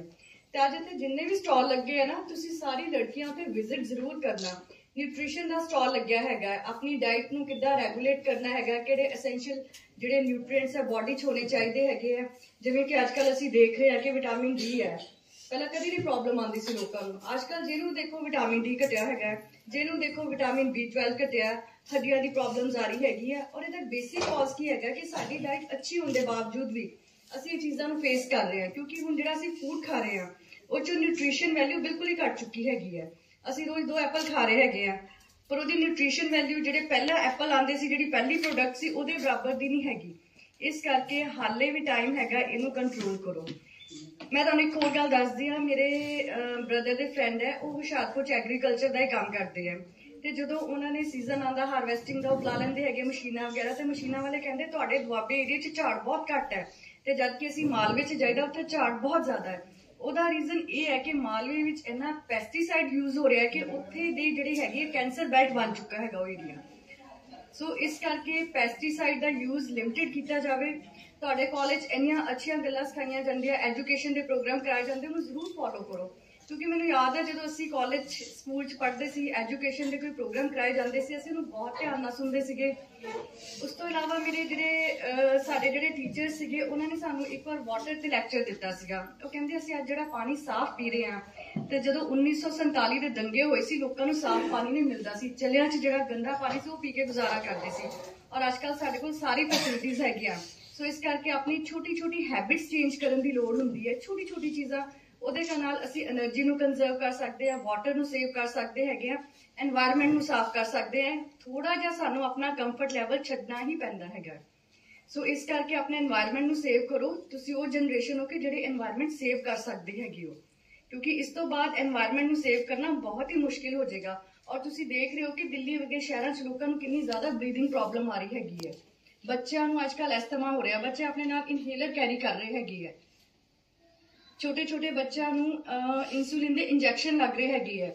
ਸੋ ਇਹ ਸਾਰੀਆਂ ਚੀਜ਼ਾਂ ਦਾ ਬੇਸਿਕ ਕਾਜ਼ ਕੀ ਹੈਗਾ ਕਿ ਸਾਫ਼ এনवायरमेंट ਨਹੀਂ ਹੈਗਾ ਔਰ ਅੱਛਾ ਫੂਡ ਨਹੀਂ ਹੈਗਾ। ਸੋ ਇਹਨਾਂ ਜਿਹੜੀਆਂ ਚੀਜ਼ਾਂ ਦੇ ਰਿਗਾਰਡਿੰਗ ਵੀ ਸਾਡੀ ਸੈਂਸਿਟੀਵਿਟੀ ਬਣਦੀ ਹੈ। ਅਸੀਂ ਥੋੜਾ ਜਿਹਾ ਆਪਣਾ ਫੋਨ ਤੋਂ ਮੋਬਾਈਲ ਤੋਂ 1 ਘੰਟਾ ਟਾਈਮ ਘਟਾ ਦਈਏ ਤੇ ਉਹੀ ਟਾਈਮ ਅਸੀਂ এনवायरमेंट ਨੂੰ ਦਈਏ, ਠੀਕ ਹੈ, ਆਪਣੇ ਆਸ-ਪਾਸ ਦੀ ਸਫਾਈ ਨੂੰ ਦਈਏ ਤੇ ਉਹਦੇ ਨਾਲ ਸਾਡੀ ਲਾਈਫ ਦੀ ਕੁਆਲਿਟੀ ਬਹੁਤ ਜ਼ਿਆਦਾ ਇੰਪਰੂਵ ਹੋ ਸਕਦੀ ਹੈਗੀ ਹੈ। ਇਸ ਤੋਂ ਇਲਾਵਾ ਜਿਹੜਾ ਅੱਜ ਦੇ ਫੰਕਸ਼ਨ ਦਾ ਮੇਨ ਪਰਪਸ ਹੈਗਾ ਉਹ ਸਾਡਾ ਹੈਗਾ legal awareness seminar. Legal awareness seminar national legal service institute ਨੇ ਸਟਾਰਟ ਕੀਤਾ ਹੈਗਾ ਪੈਨ ਇੰਡੀਆ ਅਵੇਅਰਨੈਸ ਪ੍ਰੋਗਰਾਮ ਦੇ ਅੰਡਰ ਆਜ਼ਾਦੀ का अमृत महोत्सव। ये जो प्रोग्राम स्टार्ट होया 2 अक्टूबर तो स्टार्ट होया ते 14 नवंबर तक इन्हें चलना हैगा। कल इहदी एंडिंग हैगी है। इहदा बेसिक पर्पस सीगा कि असी अपने शहर च पिंड च हरेक लोकां नूं उन्हां दे लीगल राइट्स बारे अवेयर करिए। लीगल सर्विस अथॉरिटी एक्ट 1987 दे विच इंप्लीमेंट होया सीगा। ਉਹਦੇ ਵਿੱਚ ਕੁਝ ਕੈਟੇਗਰੀ ਦੇ ਲੋਕ ਹੈਗੇ ਆ ਕਿ ਜਿਨ੍ਹਾਂ ਨੂੰ ਅਸੀਂ ਫ੍ਰੀ ਲੀਗਲ ਏਡ ਦਿੰਦੇ ਹੈਗੇ ਆ। ਉਹਦਾ ਪਰਪਸ ਇਹ ਹੈ ਕਿ ਕਿਸੇ ਵੀ ਲੋਕਾਂ ਨੂੰ ਆਪਣੇ ਲੀਗਲ ਏਡ ਨਾ ਹੋਣ ਕਰਕੇ ਇਨਜਸਟਿਸ ਨਾ ਸਹਿਣਾ ਪਏ। ਇਹਦੇ ਵਿੱਚ ਪਹਿਲੀ ਕੈਟੇਗਰੀ ਆਉਂਦੀ ਹੈ ਕਿ ਉਹ ਪਰਸਨ ਜਿਹਦੀ ਸਾਲਾਨਾ ਆਮਦਨ 3 ਲੱਖ ਤੋਂ ਘੱਟ ਹੈਗੀ ਹੈ, ਅਸੀਂ ਉਹਨੂੰ ਫ੍ਰੀ ਲੀਗਲ ਏਡ ਦੇਵਾਂਗੇ। ਇਸ ਤੋਂ ਇਲਾਵਾ ਇਹਦੇ ਵਿੱਚ ਲੇਡੀਜ਼ ਆਉਂਦੀਆਂ ਹੈਗੀਆਂ, ਬੱਚੇ ਆਉਂਦੇ ਹੈਗੇ ਆ। ਹੁਣ ਜਿਸ ਤਰ੍ਹਾਂ ਤੁਸੀਂ ਦੇਖਦੇ ਹੋ ਕਈ ਬੱਚੇ ਜਿਹਨਾਂ ਨੂੰ ਅਸੀਂ ਕਹਿ ਦਿੰਦੇ ਹਾਂ children in conflict with law, basically juvenile 18 years ਤੋਂ ਥੱਲੇ ਜੇ ਕੋਈ ਬੱਚਾ ਅਫੈਂਸ ਕਰਦਾ ਜੁਵੇਨਾਈਲ ਦੀ ਕੈਟੇਗਰੀ ਚ ਆਉਂਦਾ। ਤੇ ਕਈ ਵਾਰ ਅਸੀਂ ਦੇਖਦੇ ਹਾਂ ਕਿ ਬਹੁਤ ਸਾਰੇ ਜੁਵੇਨਾਈਲ ਜਿਹੜੇ ਹੈਗੇ ਆ ਉਹ ਬਹੁਤ ਹੀ ਪੂਅਰ ਫੈਮਿਲੀਜ਼ ਤੋਂ ਹੁੰਦੇ ਆ, ਬੱਚੇ ਹੁੰਦੇ ਆ, ਪ੍ਰੋਪਰ ਗਾਈਡੈਂਸ ਨਹੀਂ ਹੁੰਦੀ। ਅਸੀਂ ਉਹਨਾਂ ਨੂੰ ਵੀ ਫ੍ਰੀ ਲੀਗਲ ਏਡ ਦੇ ਰਹੇ ਹਾਂ, ਲੇਡੀਜ਼ ਨੂੰ ਦੇ ਰਹੇ ਹਾਂ, ਇੰਡਸਟਰੀਅਲ ਵਰਕਰਸ ਨੂੰ ਦੇ ਰਹੇ ਹੈਗੇ ਆ, ਮੈਂਟਲੀ ਚੈਲੰਜ ਲੋਕ ਹੁੰਦੇ ਆ, ਜਿਹੜੇ ਹੈਂਡੀਕੈਪ ਫਿਜ਼ੀਕਲੀ ਹੈਂਡੀਕੈਪ ਲੋਕ ਆ ਉਹਨਾਂ ਨੂੰ ਵੀ ਦਿੱਤੀ ਜਾ ਰਹੀ ਹੈ। ਇਸ ਤੋਂ ਇਲਾਵਾ ਜਿੱਥੇ ਕਈ ਵਾਰ ਕੁਦਰਤੀ ਆਫਤਾਵਾਂ ਆ ਜਾਂਦੀਆਂ ਹੈਗੀਆਂ, ਬਾੜ, ਭੂਕੰਪ, ਭੂਚਾਲ ਵਗੈਰਾ, ਉੱਥੇ ਲੋਕਾਂ ਦੀ ਡਿਸਪਲੇਸਮੈਂਟ ਹੋ ਜਾਂਦੀ ਹੈ, ਫਾਈਨੈਂਸ਼ੀਅਲ ਰਿਸੋਰਸਿਸ 'ਚ ਕਮੀ ਆ ਜਾਂਦੀ ਹੈਗੀ ਹੈ, ਅਸੀਂ ਉਹਨਾਂ ਨੂੰ ਵੀ ਫ੍ਰੀ ਲੀਗਲ ਏਡ ਦਿੰਦੇ ਹੈਗੇ ਆ। ਫ੍ਰੀ ਲੀਗਲ ਏਡ ਦੇ ਵਿੱਚ ਅਸੀਂ ਉਹਨਾਂ ਨੂੰ ਲਾਇਰ ਦੀ ਕੰਸਲਟੇਸ਼ਨ ਦਿੰਦੇ ਹੈਗੇ ਆ ਔਰ ਜੇ ਐਪਰੋਪ੍ਰੀਏਟ ਹੋਵੇ ਤੇ ਅਸੀਂ ਉਹਨਾਂ ਨੂੰ ਲਾਇਰਸ ਦਿੰਦੇ ਆ ਉਹਨਾਂ ਨੂੰ ਆਪਣਾ ਕੇਸ ਪਲੀਡ ਕਰਨ ਦੀ, ਜਿਹੜੇ ਕਿ ਉਹਨਾਂ ਦੇ ਕੇਸ ਦੀ ਡਰਾਫਟਿੰਗ ਕਰਦੇ ਹੈਗੇ ਆ, ਐਵੀਡੈਂਸ ਕਰਵਾਉਂਦੇ ਹੈਗੇ ਆ, ਆਰਗੂਮੈਂਟਸ ਕਰਦੇ ਆ ਔਰ ਉਹਨਾਂ ਨੂੰ ਲੀਗਲੀ ਮਤਲਬ ਕਿ ਹਰੇਕ ਜਗ੍ਹਾ ਅਸਿਸਟ ਕਰਦੇ ਆ। ਇਸ ਤੋਂ ਇਲਾਵਾ ਅਸੀਂ ਲਾਇਰਸ ਦੀ ਫੀਸ, ਮਿਸਲੀਨੀਅਸ ਖਰਚੇ ਔਰ ਪਬਲਿਕੇਸ਼ਨ ਚਾਰजेस ਵਗੈਰਾ ਸਾਰਾ ਆਪਣੇ ਆਫਿਸ ਵੱਲੋਂ ਸਾਡੇ ਦਿੱਤਾ ਜਾਂਦਾ ਹੈਗਾ।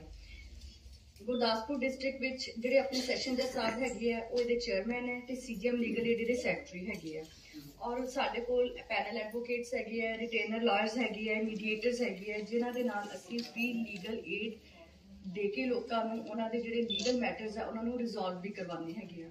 ਇਹਦੇ ਵਿੱਚ ਇੱਕ ਸਾਡਾ ਫਾਰਮ ਹੁੰਦਾ ਹੈ, ਜੇ ਕਿਸੇ ਨੂੰ ਲੀਗਲ ਏਡ ਦੀ ਜ਼ਰੂਰਤ ਹੋਵੇ ਤੇ ਅਸੀਂ ਉਹ ਫਾਰਮ ਭਰਵਾਉਂਦੇ ਆ। ਉਸ ਤੋਂ ਇਲਾਵਾ ਉਹਨਾਂ ਨੂੰ ਉਹਨਾਂ ਦੇ ਜਿਸ ਤਰ੍ਹਾਂ ਦੀ ਲੋੜ ਹੋਏ, ਜੇ ਸਿਵਲ ਕੇਸਿਸ 'ਚ ਸਿਵਲ ਲਾਇਰ ਚਾਹੀਦਾ ਅਸੀਂ ਸਿਵਲ ਲਾਇਰ ਦਿੰਦੇ ਆ, criminal cases criminal specialisation lawyer ਦਿੰਦੇ ਆ, ਮੈਟਰੀਮੋਨੀਅਲ ਕੇਸਿਸ ਦੇ ਵਿੱਚ ਉਸ ਹਿਸਾਬ ਦੇ ਫੈਮਿਲੀ ਮੈਟਰਸ ਦਾ ਡੀਲ ਕਰਨ ਵਾਲੇ ਲਾਇਰਸ ਦਿੰਦੇ ਹੈਗੇ ਆ। ਇਹਦੇ ਵਿੱਚ ਹਰੇਕ ਤਰ੍ਹਾਂ ਦੇ civil cases, criminal cases, matrimonial cases, ਬੱਚਿਆਂ ਦੀ ਕਸਟਡੀ ਦੇ cases, appeal, review, writ, fundamental right ਦੇ ਨਾਲ ਰਿਲੇਟਿਡ ਜਿਹੜੇ ਵੀ ਕੇਸਿਸ ਹੈ ਅਸੀਂ ਸਾਰਿਆਂ ਵਿੱਚ ਐਡਵੋਕੇਟ ਦਿੰਦੇ ਹੈਗੇ ਆ। ਇਸ ਤੋਂ ਇਲਾਵਾ ਸਾਡੇ ਉੱਥੇ ਫਰੰਟ ਆਫਿਸ ਵੀ ਖੁੱਲ੍ਹਾ ਹੈਗਾ। ਫਰੰਟ ਆਫਿਸ 'ਚ ਕੋਈ ਵੀ ਪਰਸਨ ਆ ਕੇ ਲੀਗਲ ਰਾਏ ਲੈ ਸਕਦਾ ਹੈਗਾ ਔਰ ਜੇ ਉਹ ਕਿਸੇ ਇਹਨਾਂ ਕੈਟੇਗਰੀਜ਼ ਫਾਲ ਕਰਦਾ ਤੇ ਅਸੀਂ ਉਹਨਾਂ ਨੂੰ ਫ੍ਰੀ ਲੀਗਲ ਕਾਉਂਸਲ ਵੀ ਦਿੰਦੇ ਹੈਗੇ ਆ। ਇਸ ਤੋਂ ਇਲਾਵਾ ਸਾਡੇ ਉੱਥੇ ਮੀਡੀਏਸ਼ਨ ਸੈਂਟਰ ਵੀ ਹੈਗਾ ਜਿੱਥੇ ਅਸੀਂ ਟਰਾਈ ਕਰੀਦੀ ਹੈ ਕਿ ਲੋਕਾਂ ਦੇ ਜਿਸ ਤਰ੍ਹਾਂ ਚੈੱਕ ਦੇ ਕੇਸ ਹੁੰਦੇ ਆ ਜਾਂ ਫਿਰ ਜਿੱਦਾਂ ਬੱਚਿਆਂ ਦੀ ਕਸਟਡੀ ਦੇ ਕੇਸ ਹੈਗੇ ਆ, ਮੈਟਰੀਮੋਨੀਅਲ ਕੇਸਿਸ ਹੈਗੇ ਆ, ਉਹਦੇ ਵਿੱਚ ਪਾਰਟੀਜ਼ ਆਪਸ 'ਚ ਬੈਠ ਕੇ ਖੁਦ ਆਪਣਾ ਇੱਕ ਰਾਜੀਨਾਮਾ ਕਰ ਲੈਣ ਤਾਂ ਕਿ ਉਹਦੇ ਨਾਲ ਉਹਨਾਂ ਦੇ ਟਾਈਮ ਦੀ ਵੀ ਬਚਤ ਹੁੰਦੀ ਹੈ, ਉਹਨਾਂ ਦੇ ਪੈਸੇ ਦੀ ਵੀ ਬਚਤ ਹੁੰਦੀ ਹੈ, ਉਹਨਾਂ ਦੇ ਐਫਰਟਸ ਦੀ ਵੀ ਬਚਤ ਹੁੰਦੀ ਹੈ। ਸੋ ਸਾਡਾ ਬੇਸਿਕ ਪਰਪਸ ਹੁੰਦਾ ਹੈ ਕਿ ਜਿਹੜੀ ਫੈਮਿਲੀ ਲਾਈਫ ਹੈ ਲੋਕਾਂ ਦੀ ਉਹ ਅੱਛੀ ਤਰ੍ਹਾਂ ਸੈਟਲ ਹੋ ਜੇ, ਮੀਡੀਏਸ਼ਨ ਵੀ ਕਰਵਾਈ ਜਾਂਦੀ ਇਸ ਕਰਕੇ। ਸੋ ਬੇਸਿਕਲੀ ਇਸ ਲੈਕਚਰ ਦਾ ਪਰਪਸ ਇਹ ਹੈ ਕਿ ਤੁਸੀਂ ਅਵੇਅਰ ਹੋਵੋ ਕਿ ਕੱਲ੍ਹ ਨੂੰ ਜੇ ਤੁਹਾਡੇ ਕਿਸੇ ਲੀਗਲ ਰਾਈਟ ਦੀ ਇਨਫ੍ਰਿੰਜਮੈਂਟ ਹੁੰਦੀ ਹੈ ਤੇ ਤੁਸੀਂ ਸਾਡੇ ਆਫਿਸ ਜਾ ਕੇ ਹੈਲਪ ਲੈ ਸਕਦੇ ਹੋ। ਤੇ ਸਾਡਾ ਆਫਿਸ ਹੈਗਾ room number 104 district court complex first floor. So ਇਸ ਕਰਕੇ ਕਿਸੇ ਵੀ ਤਰ੍ਹਾਂ ਦੀ ਜੇ ਤੁਹਾਨੂੰ ਲੀਗਲ ਏਡ ਚਾਹੀਦੀ ਹੈਗੀ ਹੈ ਤੁਸੀਂ ਉੱਥੇ ਸਾਨੂੰ ਅਪਰੋਚ ਜ਼ਰੂਰ ਕਰੋ। ਅੱਜ ਕੱਲ੍ਹ ਜਿਸ ਤਰ੍ਹਾਂ ਕਈ ਲੜਕੀਆਂ ਨਾਲ ਈਵਟੀਜ਼ਿੰਗ ਹੁੰਦੀ ਹੈ ਜਾਂ ਕੋਈ ਹੋਰ ਪ੍ਰੋਬਲਮ ਆਉਂਦੀ ਹੈਗੀ ਹੈ ਜਾਂ ਕਈ ਵਾਰ ਘਰੇ ਨਹੀਂ ਦੱਸੀ ਜਾ ਸਕਦੀ ਤੇ ਤੁਸੀਂ ਆਪਣੇ ਇੱਥੇ ਪ੍ਰਿੰਸੀਪਲ ਮੈਮ ਨਾਲ ਵੀ ਡਿਸਕਸ ਕਰ ਸਕਦੇ ਹੈਗੇ ਹੋ, ਇਹ ਸਾਨੂੰ ਤੁਹਾਨੂੰ ਰੈਫਰ ਕਰ ਸਕਦੇ ਹੋ। ਸੋ ਕੱਲ੍ਹ ਕੋਈ ਵੀ ਇਸ ਤਰ੍ਹਾਂ ਦੀ ਗੱਲ ਹੁੰਦੀ ਹੈ ਜਿੱਥੇ ਤੁਹਾਨੂੰ ਲੀਗਲ ਏਡ ਚਾਹੀਦੀ ਹੈ ਤੁਸੀਂ ਬੇਝਿਜਕ ਸਾਡੇ ਆਫਿਸ 'ਚ ਅਪਲਾਈ ਕਰ ਸਕਦੇ ਹੈਗੇ ਹੋ। ਸੋ ਬੇਸਿਕ ਇਹ ਲੈਕਚਰ ਦਾ ਪਰਪਸ ਅਵੇਅਰਨੈਸ ਹੈਗਾ, ਤੁਹਾਨੂੰ ਆਪਣੇ ਰਾਈਟ ਬਾਰੇ ਅਵੇਅਰਨੈਸ ਹੋਣੀ ਬਹੁਤ ਜ਼ਰੂਰੀ ਹੈਗੀ ਹੈ। ਇਸ ਤੋਂ ਇਲਾਵਾ ਮੈਂ ਤੁਹਾਨੂੰ ਇਹ ਕਹੂੰਗੀ ਕਿ ਤੁਸੀਂ ਸਾਰੇ ਬੱਚੇ ਬਹੁਤ ਅੱਛੇ ਇੰਸਟੀਚਿਊਟ 'ਚ ਪੜ੍ਹ ਰਹੇ ਹੈਗੇ ਹੋ ਤੇ ਜਿਹੜਾ ਐਜੂਕੇਸ਼ਨ ਹੈ, ਐਜੂਕੇਸ਼ਨ ਲੈ ਕੇ ਆਪਣੇ ਪੈਰਾਂ 'ਤੇ ਖੜੇ ਹੋਣ ਵਰਗੀ ਕੋਈ ਰੀਸ ਨਹੀਂ ਹੈਗੀ।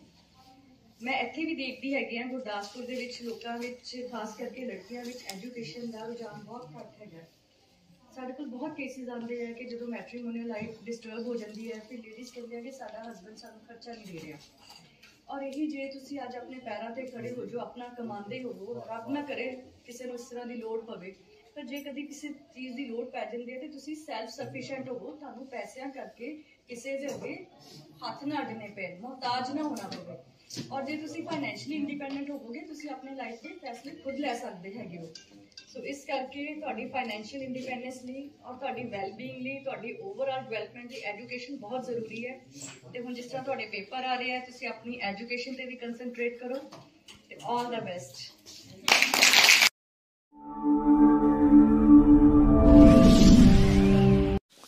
ਸਤਿ ਸ਼੍ਰੀ ਅਕਾਲ ਜੀ, ਮੈਂ ਹਾਂ ਤੁਹਾਡਾ ਆਪਣਾ ਪ੍ਰੀਥਰਪਾਲ। newstv11.com ਨੂੰ ਤੁਸੀਂ ਸਬਸਕ੍ਰਾਈਬ ਕਰੋ।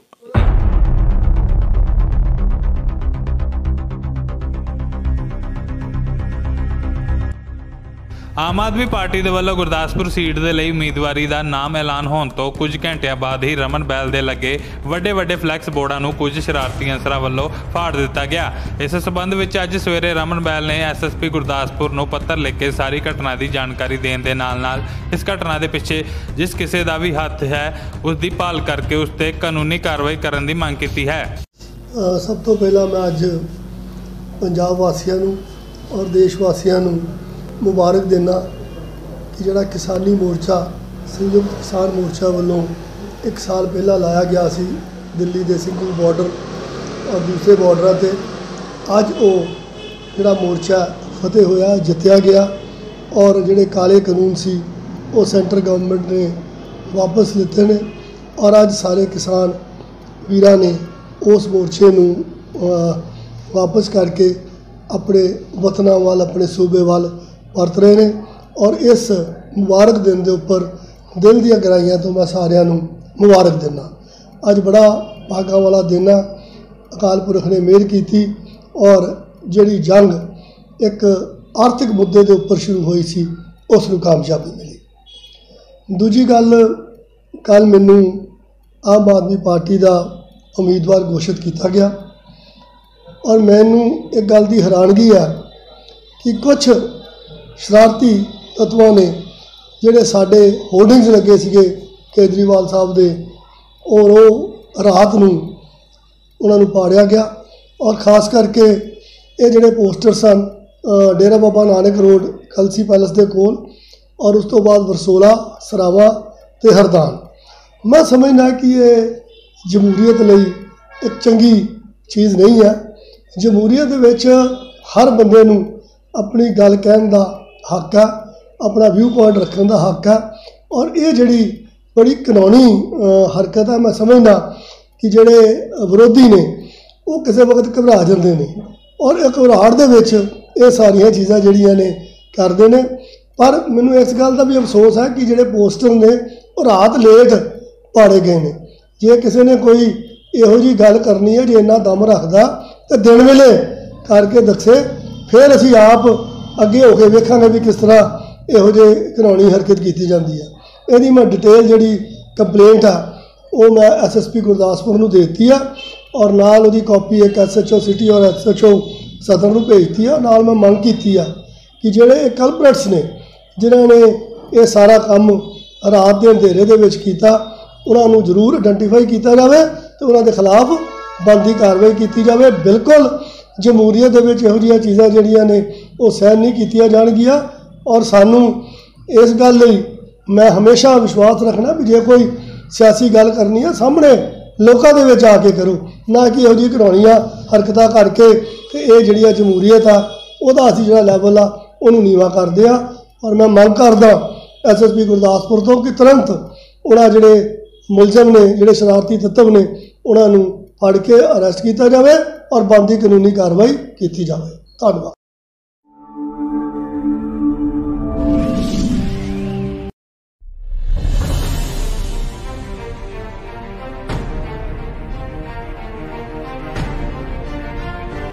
ਆਏ ਦਿਨ ਹੀ ਫਰੋਡ ਕੰਪਨੀਆਂ ਵੱਲੋਂ ਲੋਕਾਂ ਨੂੰ ਪੈਸੇ ਡਬਲ ਕਰਨ ਦਾ ਲਾਲਚ ਦੇ ਕੇ ਠੱਗੀ ਕਰਨ ਦੇ ਮਾਮਲੇ ਸਾਹਮਣੇ ਆਉਂਦੇ ਰਹਿੰਦੇ ਹਨ।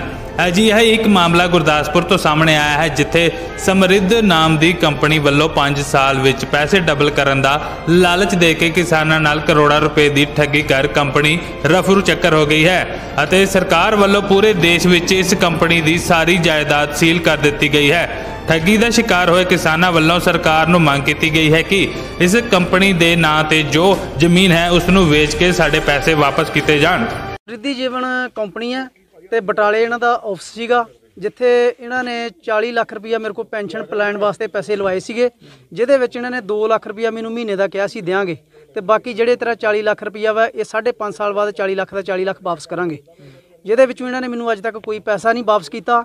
ਇਹਨਾਂ ਨੇ 2 ਲੱਖ ਜਿਹੜਾ ਮਹੀਨਾ ਦਾ ਦੇਣ ਲੱਗਾ ਸੀ ਉਹ ਇੱਕੋ ਵਾਰੀ ਇਹਨਾਂ ਨੇ ਦਿੱਤਾ ਸਾਨੂੰ। ਤੇ ਇਹ ਜਿਹੜੀ ਜ਼ਮੀਨ ਹੈ ਇਹਨਾਂ ਨੇ ਖਰੀਦੀ ਸੀ, ਸਾਨੂੰ ਇਹਨਾਂ ਨੇ ਇਹ ਗੱਲ ਕਹੀ ਵੀ ਇੱਥੇ ਤੁਹਾਡੇ ਲਾਗੇ ਆਪਾਂ ਲੈਂਡ ਖਰੀਦਿਆ 114 ਕਿੱਲੇ ਜ਼ਮੀਨ ਖਰੀਦੀ ਆ, ਉਹਦੇ ਵਿੱਚ ਤੁਸੀਂ ਹਿੱਸੇਦਾਰ ਹੋ ਗਏ, ਨਹੀਂ ਤੇ ਤੁਹਾਨੂੰ ਪਲਾਟ ਕੱਟ ਕੇ ਜਾਂ ਮਤਲਬ ਤੁਹਾਨੂੰ ਉਹਦੇ 5-5 6-6 ਕਿੱਲੇ ਜਾਂ 10-10 ਕਿੱਲੇ ਪੈਲੀ ਜਿੰਨੇ ਤੁਹਾਡੇ ਬਣਦੇ ਹੋਣਗੇ ਅਮਾਊਂਟ, ਉਹਦੇ ਹਿਸਾਬ ਨਾਲ ਤੁਹਾਨੂੰ ਜ਼ਮੀਨ ਵਾਹੁਣ ਨੂੰ ਦਿੱਤੀ ਜਾਏਗੀ, ਤੁਹਾਡੀ ਜ਼ਮੀਨ ਤੁਹਾਡੇ ਨਾਂ ਕਰਾ ਦਿੱਤੀ ਜਾਏਗੀ। ਪਰ ਅਜੇ ਤੱਕ ਨਾ ਕੋਈ ਜ਼ਮੀਨ ਕਰਾਈ ਹੈ ਤੇ ਨਾ ਕੋਈ ਕੁਛ ਅਜੇ ਤੱਕ ਕੁਛ ਹੋਇਆ ਵਾ। ਇਹ ਕੰਪਨੀ ਆਉਂਦੀ ਰਫੂ ਚੱਕਰ ਹੋ ਗਈ ਆ, ਸਾਡਾ ਅਜੇ ਕੁਛ ਨਹੀਂ ਬਣਿਆ। ਆਹ ਤਾਲੇ ਇਹਨਾਂ ਨੇ ਇੱਥੇ ਇੱਕ ਲੋਕਲ ਬੰਦਾ ਵਾ ਜਿਹਨੇ ਰਜਨੀਸ਼ ਕਾਲਾ ਉਹਦਾ ਨਾਮ ਹੈ, ਬਾਊਪੁਰ ਪਿੰਡ ਦਾ ਰਹਿਣ ਵਾਲਾ, ਤੇ ਜਿਹਨੇ ਇੱਥੇ ਇਹ ਤਾਲਾ ਮਾਰ ਕੇ ਤੇ ਕੰਪਨੀ ਦੀ ਜਿਹੜੀ ਜਗ੍ਹਾ ਵਾ ਉਹਨੇ ਬਿਨਾਂ ਮਤਲਬ ਦੇ ਤੋਂ ਉਹਦਾ ਇੱਕ ਪੈਸਾ ਵੀ ਨਹੀਂ ਲੱਗਾ, ਉਹਨੇ ਇਦਾਂ ਹੀ ਜ਼ਬਤ ਕਰਕੇ ਬੈਠਾ ਹੋਇਆ। ਇੱਥੇ 20 ਕਰੋੜ ਰੁਪਇਆ ਘੱਟੋ ਘੱਟ ਗੁਰਦਾਸਪੁਰ ਜ਼ਿਲ੍ਹੇ ਦਾ ਲੱਗਾ ਹੋਇਆ ਵਾ, ਜਿਹਦੇ ਵਿੱਚ 40 ਦਾ ਹੁਣ ਤੁਸੀਂ ਦੇਖ ਲਓ ਵੀ 6 ਸਾਲ ਹੋ ਗਏ ਆ ਤੇ ਮੇਰਾ ਹੀ 80 ਲੱਖ ਬਣ ਜਾਣਾ। ਤੇ ਅਸੀਂ ਕਹਿੰਦੇ ਵੀ ਜੇ ਬਹੁਤਾ ਨਹੀਂ ਤੇ ਕੰਪਨੀ ਸਾਡਾ 40 ਲੱਖ ਜਿਹੜਾ ਲੱਗਾ ਉਹੀ ਮੋੜੇ ਸਾਨੂੰ। ਦੇਖੋ ਕਿਸੇ ਵੀ ਆਦਮੀ ਨੇ ਅਜੇ ਤੱਕ ਸਾਨੂੰ ਧੋਖਾਦੇਹੀ ਸੰਬੰਧੀ ਕੋਈ ਵੀ ਕੰਪਲੇਂਟ ਨਹੀਂ ਦਿੱਤੀ ਵੀ ਕਿਸੇ ਕੰਪਨੀ ਨੇ ਉਹਨਾਂ ਨਾਲ ਕੋਈ ਕੀਤੀ ਆ। ਜੇ ਕੋਈ ਕੰਪਲੇਂਟ ਆਊਗੀ ਉਹਨੂੰ ਵੈਰੀਫਾਈ ਕਰਾਂਗੇ, ਜੇ ਕੋਈ ਧੋਖਾ ਹੋਇਆ ਤਾਂ ਉਹਦੀ ਬਣਦੀ ਕਾਨੂੰਨੀ ਕਾਰਵਾਈ ਕਰ ਦਾਂਗੇ। ਧੋਖਾਦੇਹੀ ਸੰਬੰਧੀ ਸਾਡੇ ਕੋਲ ਅਜੇ ਤੱਕ ਲੋਕਲ ਪੁਲਿਸ ਕੋਲ ਕੋਈ ਕੰਪਲੇਂਟ ਨਹੀਂ ਕੀਤੀ। ਉੱਥੇ ਜਿਹੜੀ ਕੰਪਨੀ ਨੇ ਪੈਲੀ ਆ ਉਹ ਪੈਲੀ ਕੰਪਨੀ ਦੇ ਨਾਂ ਦੇ ਉੱਪਰ ਹੈਗੀ ਆ, ਤੇ ਕੁਝ ਲੋਕ ਉੱਥੇ ਨਜਾਇਜ਼ ਖੇਤੀ ਕਰ ਰਹੇ, ਜਦ ਕਿ ਉਸ ਕੰਪਨੀ ਪੈਲੀ ਨੂੰ ਜਿਹੜਾ ਮਾਨਯੋਗ ਸੁਪਰੀਮ ਕੋਰਟ ਦੇ ਆਰਡਰ ਤੇ 2017 ਡੀਸੀ ਸਾਹਿਬ ਨੇ ਕੁਰ ਕੀਤਾ ਹੋਇਆ। 2 ਧਿਰਾਂ ਉੱਥੇ ਪੈਰਲਲ ਜਿਹੜਾ ਆਪਣਾ ਹੱਕ ਝੋਨੇ ਤੇ ਜਤਾਉਂਦੀਆਂ ਸੀ, ਤੇ ਮੌਕੇ ਦੀ ਪੁਲਿਸ ਨੇ ਲਾਅ ਐਂਡ ਆਰਡਰ ਦੀ ਧਿਆਨ ਵਿੱਚ ਰੱਖ ਕੇ ਉਹ ਜਿਹੜੀਆਂ ਝੋਨੇ ਦੀਆਂ ਟਰਾਲੀਆਂ ਕਬਜ਼ੇ 'ਚ ਲੈ ਲਈਆਂ ਸੀ। ਅਦਾਲਤ ਜਿਹਨੂੰ ਦਊਗੀ ਉਹਨੂੰ ਦੇ ਦਿੱਤੀਆਂ ਜਾਣਗੀਆਂ। ਉਹ ਇਹਦੇ ਸੰਬੰਧੀ ਕੋਈ ਅਦਾਲਤ 'ਚੋਂ ਆਰਡਰ ਲੈ ਆਉਣ ਜਾਂ ਮਾਲ ਮਹਿਕਮੇ ਤੋਂ ਆਪਣੇ ਨਾਂ ਤੇ ਕਰਾ ਲੈਣ ਤਾਂ ਬਾਹ ਲੈਣਗੇ। ਕੰਪਨੀ ਦੇ ਵਿੱਚ ਪੈਸੇ ਲਾ ਕੇ ਜਿਹੜੀ ਆ ਜ਼ਮੀਨ ਕੰਪਨੀ ਦੇ ਨਾਂ ਤੇ ਅੱਜ ਮਾਲ ਮਹਿਕਮੇ ਦੇ ਨਾਂ 'ਚ ਬੋਲਦੀ ਆ। ਕੰਪਨੀ ਦੀ ਜਿਹੜੀ ਆ ਪੈਸੇ ਲਾਏ ਆ ਕੋਈ ਧੋਖਾਧੜੀ ਹੋਈ ਉਹਦੀ ਕਾਰਵਾਈ ਕਰਾ ਸਕਦੇ ਆ, ਪਰ ਜ਼ਮੀਨ ਤਾਂ ਅੱਜ ਦੀ ਡੇਟ ਦੇ ਵਿੱਚ ਜਿਹੜੇ ਕੰਪਨੀ ਦੇ ਮਾਲਕ ਉਹਦੇ ਨਾਂ ਪਰ ਬੋਲਦੀ। ਕਿਹੜੇ ਮਾਲਕ ਹੈ ਜੀ? ਸਮਰਿੱਧ ਕੰਪਨੀ ਦੇ ਮਾਲਕ ਉੜੀਸਾ ਨਾਲ ਸੰਬੰਧਿਤ ਆ।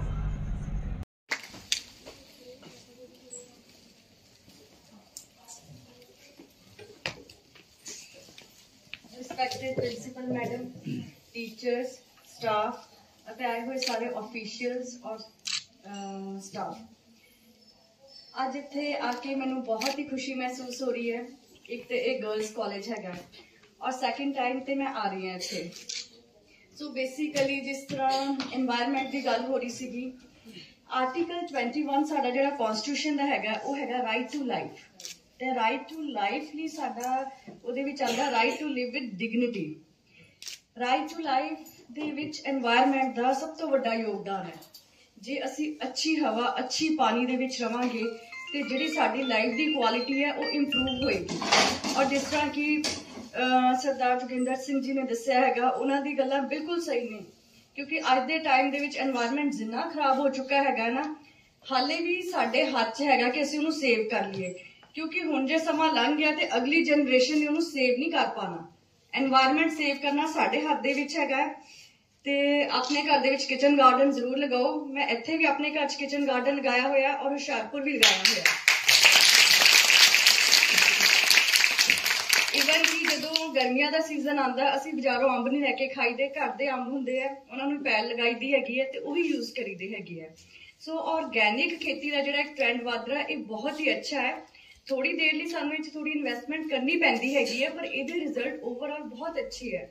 ਅੱਜ ਅਸੀਂ ਕੁਆਂਟੀਟੀ ਦੇ ਪਿੱਛੇ ਜਾ ਰਹੇ ਹਾਂ, ਕੁਆਲਿਟੀ ਦੇ ਪਿੱਛੇ ਨਹੀਂ ਜਾ ਰਹੇ, ਜਦਕਿ ਸਾਨੂੰ ਕੁਆਲਿਟੀ ਤੇ ਧਿਆਨ ਦੇਣ ਦੀ ਬਹੁਤ ਜ਼ਿਆਦਾ ਜ਼ਰੂਰਤ ਹੈਗੀ ਹੈ। ਤੇ ਅੱਜ ਇੱਥੇ ਜਿੰਨੇ ਵੀ ਸਟਾਲ ਲੱਗੇ ਆ ਨਾ, ਤੁਸੀਂ ਸਾਰੀ ਲੜਕੀਆਂ ਤੇ ਵਿਜ਼ਿਟ ਜ਼ਰੂਰ ਕਰਨਾ। ਨਿਊਟ੍ਰੀਸ਼ਨ ਦਾ ਸਟਾਲ ਲੱਗਿਆ ਹੈਗਾ, ਆਪਣੀ ਡਾਈਟ ਨੂੰ ਕਿੱਦਾਂ ਰੈਗੂਲੇਟ ਕਰਨਾ ਹੈਗਾ, ਕਿਹੜੇ ਐਸੈਂਸ਼ੀਅਲ ਜਿਹੜੇ ਨਿਊਟ੍ਰੀਐਂਟਸ ਹੈ ਬੋਡੀ 'ਚ ਹੋਣੇ ਚਾਹੀਦੇ ਹੈਗੇ ਆ। ਜਿਵੇਂ ਕਿ ਅੱਜ ਕੱਲ੍ਹ ਅਸੀਂ ਦੇਖ ਰਹੇ ਹਾਂ ਕਿ ਵਿਟਾਮਿਨ ਡੀ ਹੈ, ਪਹਿਲਾਂ ਕਦੀ ਨਹੀਂ ਪ੍ਰੋਬਲਮ ਆਉਂਦੀ ਸੀ ਲੋਕਾਂ ਨੂੰ। ਅੱਜ ਕੱਲ੍ਹ ਜਿਹਨੂੰ ਦੇਖੋ ਵਿਟਾਮਿਨ ਡੀ ਘਟਿਆ ਹੈਗਾ, ਜਿਹਨੂੰ ਦੇਖੋ ਵਿਟਾਮਿਨ B12 ਘਟਿਆ, ਹੱਡੀਆਂ ਦੀ ਪ੍ਰੋਬਲਮਸ ਆ ਰਹੀ ਹੈਗੀ ਆ। ਔਰ ਇਹਦਾ ਬੇਸਿਕ ਕਾਜ਼ ਕੀ ਹੈਗਾ ਕਿ ਸਾਡੀ ਡਾਈਟ ਅੱਛੀ ਹੋਣ ਦੇ ਬਾਵਜੂਦ ਵੀ ਅਸੀਂ ਇਹ ਚੀਜ਼ਾਂ ਨੂੰ ਫੇਸ ਕਰ ਰਹੇ ਹਾਂ, ਕਿਉਂਕਿ ਹੁਣ ਜਿਹੜਾ ਅਸੀਂ ਫੂਡ ਖਾ ਰਹੇ ਹਾਂ ਉਹ 'ਚੋਂ ਨਿਊਟ੍ਰੀਸ਼ਨ ਵੈਲਿਊ ਬਿਲਕੁਲ ਹੀ ਘੱਟ ਚੁੱਕੀ ਹੈਗੀ ਹੈ। ਅਸੀਂ ਰੋਜ਼ 2 ਐਪਲ ਖਾ ਰਹੇ ਹੈਗੇ ਆ, ਪਰ ਉਹਦੀ ਨਿਊਟ੍ਰੀਸ਼ਨ ਵੈਲਿਊ ਜਿਹੜੇ ਪਹਿਲਾਂ ਐਪਲ ਆਉਂਦੇ ਸੀ, ਜਿਹੜੀ ਪਹਿਲੀ ਪ੍ਰੋਡਕਟ ਸੀ, ਉਹਦੇ ਬਰਾਬਰ ਦੀ ਨਹੀਂ ਹੈਗੀ। ਇਸ ਕਰਕੇ ਹਾਲੇ ਵੀ ਟਾਈਮ ਹੈਗਾ, ਇਹਨੂੰ ਕੰਟਰੋਲ ਕਰੋ। ਮੈਂ ਤੁਹਾਨੂੰ ਇੱਕ ਹੋਰ ਗੱਲ ਦੱਸਦੀ ਹਾਂ। ਮੇਰੇ ਬ੍ਰਦਰ ਦੇ ਫਰੈਂਡ ਹੈ, ਉਹ ਹੁਸ਼ਿਆਰਪੁਰ 'ਚ ਐਗਰੀਕਲਚਰ ਦਾ ਹੀ ਕੰਮ ਕਰਦੇ ਹੈ, ਤੇ ਜਦੋਂ ਉਹਨਾਂ ਨੇ ਸੀਜ਼ਨ ਆਉਂਦਾ ਹਾਰਵੈਸਟਿੰਗ ਦਾ, ਉਹ ਬੁਲਾ ਲੈਂਦੇ ਹੈਗੇ ਮਸ਼ੀਨਾਂ ਵਗੈਰਾ, ਤੇ ਮਸ਼ੀਨਾਂ ਵਾਲੇ ਕਹਿੰਦੇ ਤੁਹਾਡੇ ਦੁਆਬੇ ਏਰੀਆ 'ਚ ਝਾੜ ਬਹੁਤ ਘੱਟ ਹੈ, ਤੇ ਜਦ ਕਿ ਅਸੀਂ ਮਾਲਵੇ 'ਚ ਜਾਈਦਾ ਉੱਥੇ ਝਾੜ ਬਹੁਤ ਜ਼ਿਆਦਾ ਹੈ।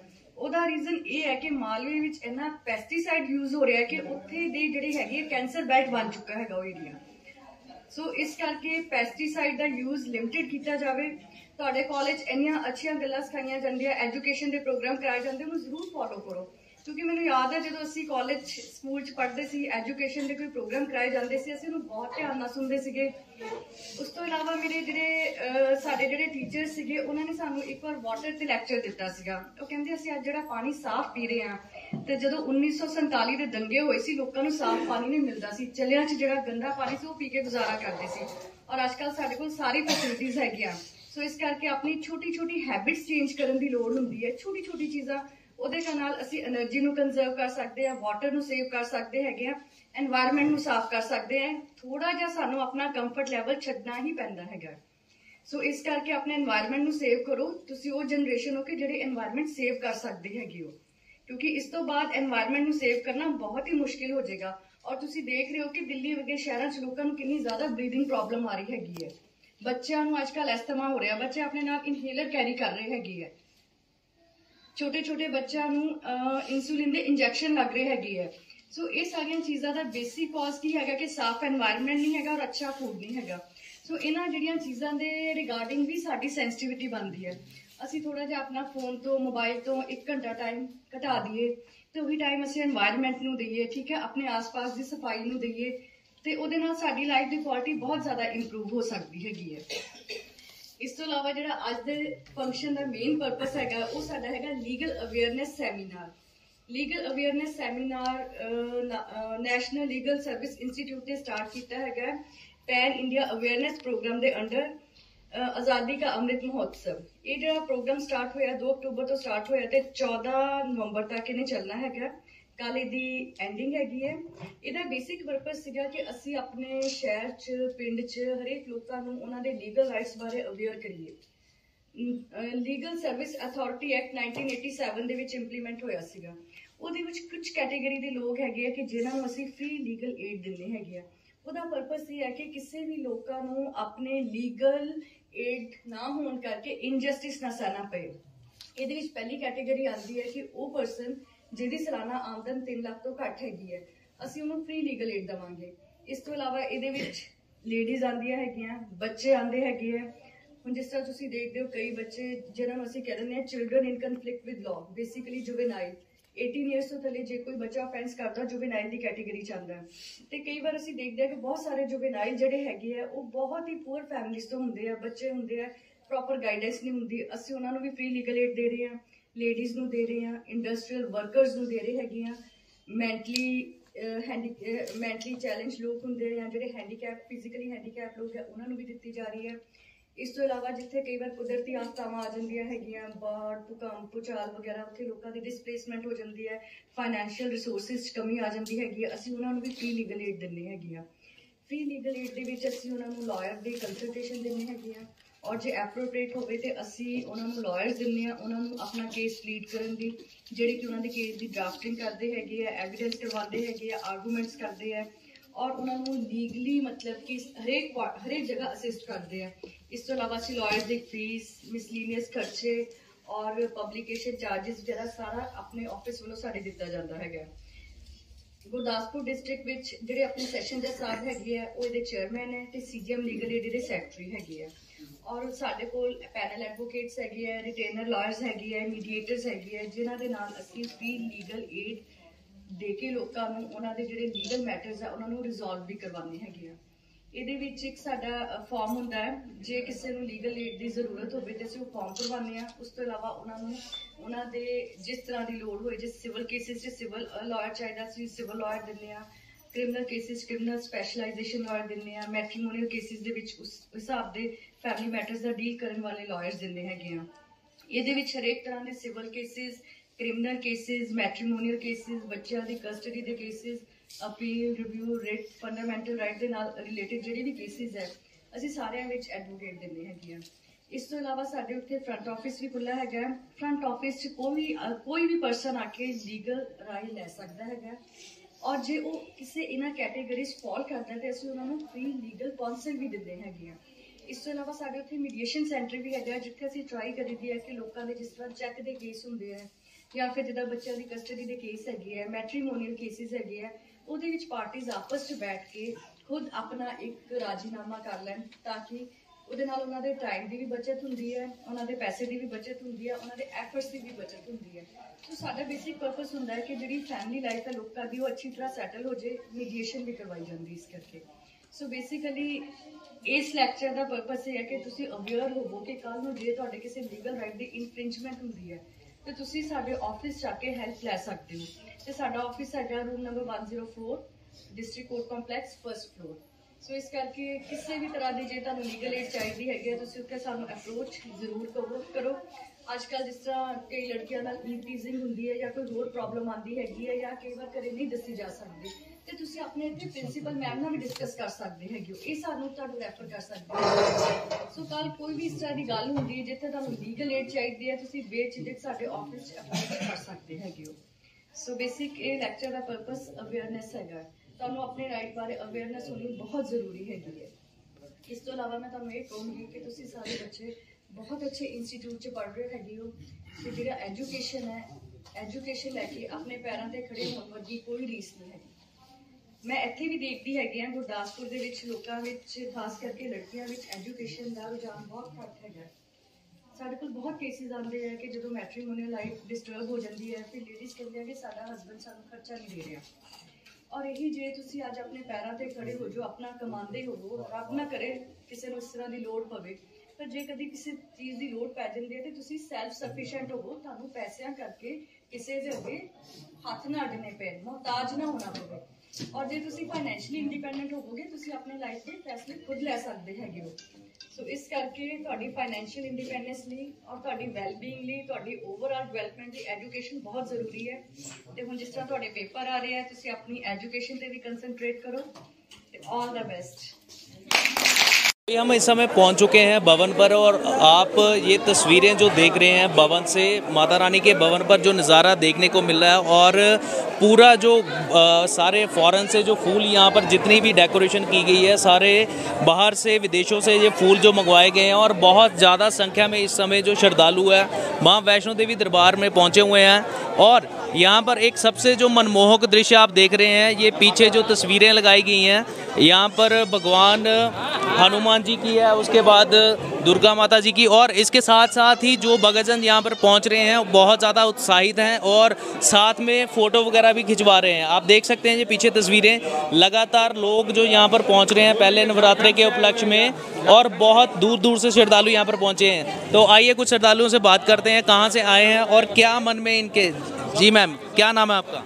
संध्या पांडे। कहाँ से आए हो आप? हम लोग झारखंड से आए हैं। झारखंड से आप पहले नवरात्रे के उपलक्ष्य में यहाँ पर पहुँचे हो, कैसा लग रहा है माता रानी के दरबार? बहुत बढ़िया, माता रानी के दर्शन हो गया बहुत बढ़िया से हम लोग के। कैसे दर्शन हुए हैं? लाइन में लगे दर्शन हुआ बहुत अच्छा से। कुछ और श्रद्धालु यहाँ पर मौजूद हैं, उनसे भी जानते हैं क्या कहना है इनका। जी सर, क्या नाम है आपका? मेरा नाम वीरेंद्र मिश्रा हुआ।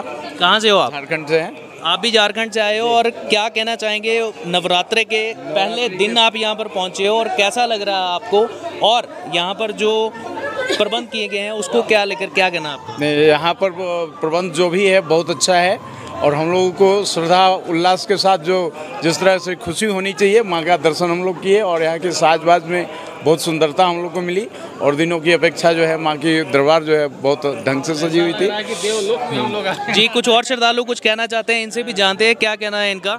ऐसा लगता है कि हम लोग देव नगरी में और देवलोक में पहुँचे हुए हैं। इतना बढ़िया सजावट माता के दरबार का पूरा भवन से लेकर के पूरे रास्ते का है और इंतजाम इतना अच्छा है, साफ स्वच्छता में बिल्कुल मोदी जी की छवि नज़र आती है। रास्ते में कहीं कोई कूड़ा कचरा कहीं कुछ नहीं है। पहले घोड़े का कुछ नज़र आ जाता था गंदगी, लेकिन इस बार तो कहीं कुछ नहीं है। रास्ता बहुत अच्छा, बहुत सुरक्षित और सबसे बड़ी बात है कि पुलिस अब की बार बहुत हेल्पफुल लग रहे हैं। ये आप तस्वीरें जो इस समय देख रहे थे ये माता वैष्णो देवी दरबार से, और सबसे पहले कैमरामैन को बोलूँगा एक बार आपको दर्शन करवाएंगे दरबार के यहाँ से कि आप देख सकते हो कि इस समय जो रश है वो देखने को मिल रहा है बहुत ज़्यादा। और पहले नवरात्रे के उपलक्ष्य में भक्तों की भीड़ लगी हुई है, दूर दूर से श्रद्धालु यहाँ पर पहुँचे हुए हैं। अगर हम बात करें हरियाणा, पंजाब, झारखंड, अलग अलग जो राज्य हैं वहाँ से श्रद्धालु यहाँ पर पहुँच रहे हैं। और ये जो आप तस्वीरें देख रहे हैं, सबसे ज़्यादा मनमोहक दृश्य भवन के ऊपर देखने को मिल रहा है। ऐसे लग रहा है जैसे श्रद्धालुओं ने बताया कि स्वर्ग लोक पर जैसे वो पहुंच गए हैं। और कैमरामैन को बोलूँगा एक बार आपको लगातार ये जो तस्वीरें हैं आपको ये दिखाएंगे कि किस तरीके की जो फूलों से यहाँ पर भव्य जो सुंदर यहाँ पर जो पूरी मनमोहक दृश्य जो यहाँ पर बनाया गया है फूलों के साथ। और ऐसा लगता है कि ये फूल अभी भी इनकी जो इतनी अच्छी जो फ्रेगरेंस आप महसूस हम यहाँ पर अभी खड़े हैं महसूस कर सकते हैं। बहुत ही मनमोहक दृश्य और साथ साथ में भव्य माता रानी जी का दृश्य आप देख रहे हैं। बहुत सुंदर जो मूर्तियाँ लगाई गई हैं, माँ भगवती के 9 स्वरूप वो सभी यहाँ पर आपको देखने को मिलेंगे। साथ में गणेश जी हैं, भगवान शिव जी, और अलग अलग यहाँ पर जो स्वरूप हैं वो आपको स्वरूप देखने को मिलेंगे। लगातार भक्तों का आना जारी है और साथ ही साथ में रश जो है इस समय काफ़ी तादाद में श्रद्धालु यहाँ पर पहुँच रहे हैं, रश भी देखने को मिल रहा है। तस्वीरें बहुत ही मनमोहक हैं यहाँ की। आप देखिए श्रद्धालु जगह जगह पर रुककर सेल्फी तस्वीरें जो अपनी अलग अलग करवा रहे हैं। यही दृश्य नवरात्रों में खासकर यहाँ पर देखने के लिए लोग पहुँचते हैं। दूर दूर से श्रद्धालु जो यहाँ पर दर्शन करने के लिए आते हैं, यहाँ पर पहुँचते हैं माता रानी के दरबार में। हर कोई इस पल को जो अपने कैमरे में एक बार जो कैप्चर कर लेना चाहता है, क्योंकि ये लगातार यहाँ पर जब भी कोई आता है यही दृश्य देखने के लिए खासकर नवरात्रों में और माता रानी के दर पर अपनी जो मन्नत पूरी करने के लिए यहाँ पर पहुँचते हैं। कैमरा पर्सन मनवीत के साथ रोहित महाजन, स्फेरा टीवी के लिए। माँ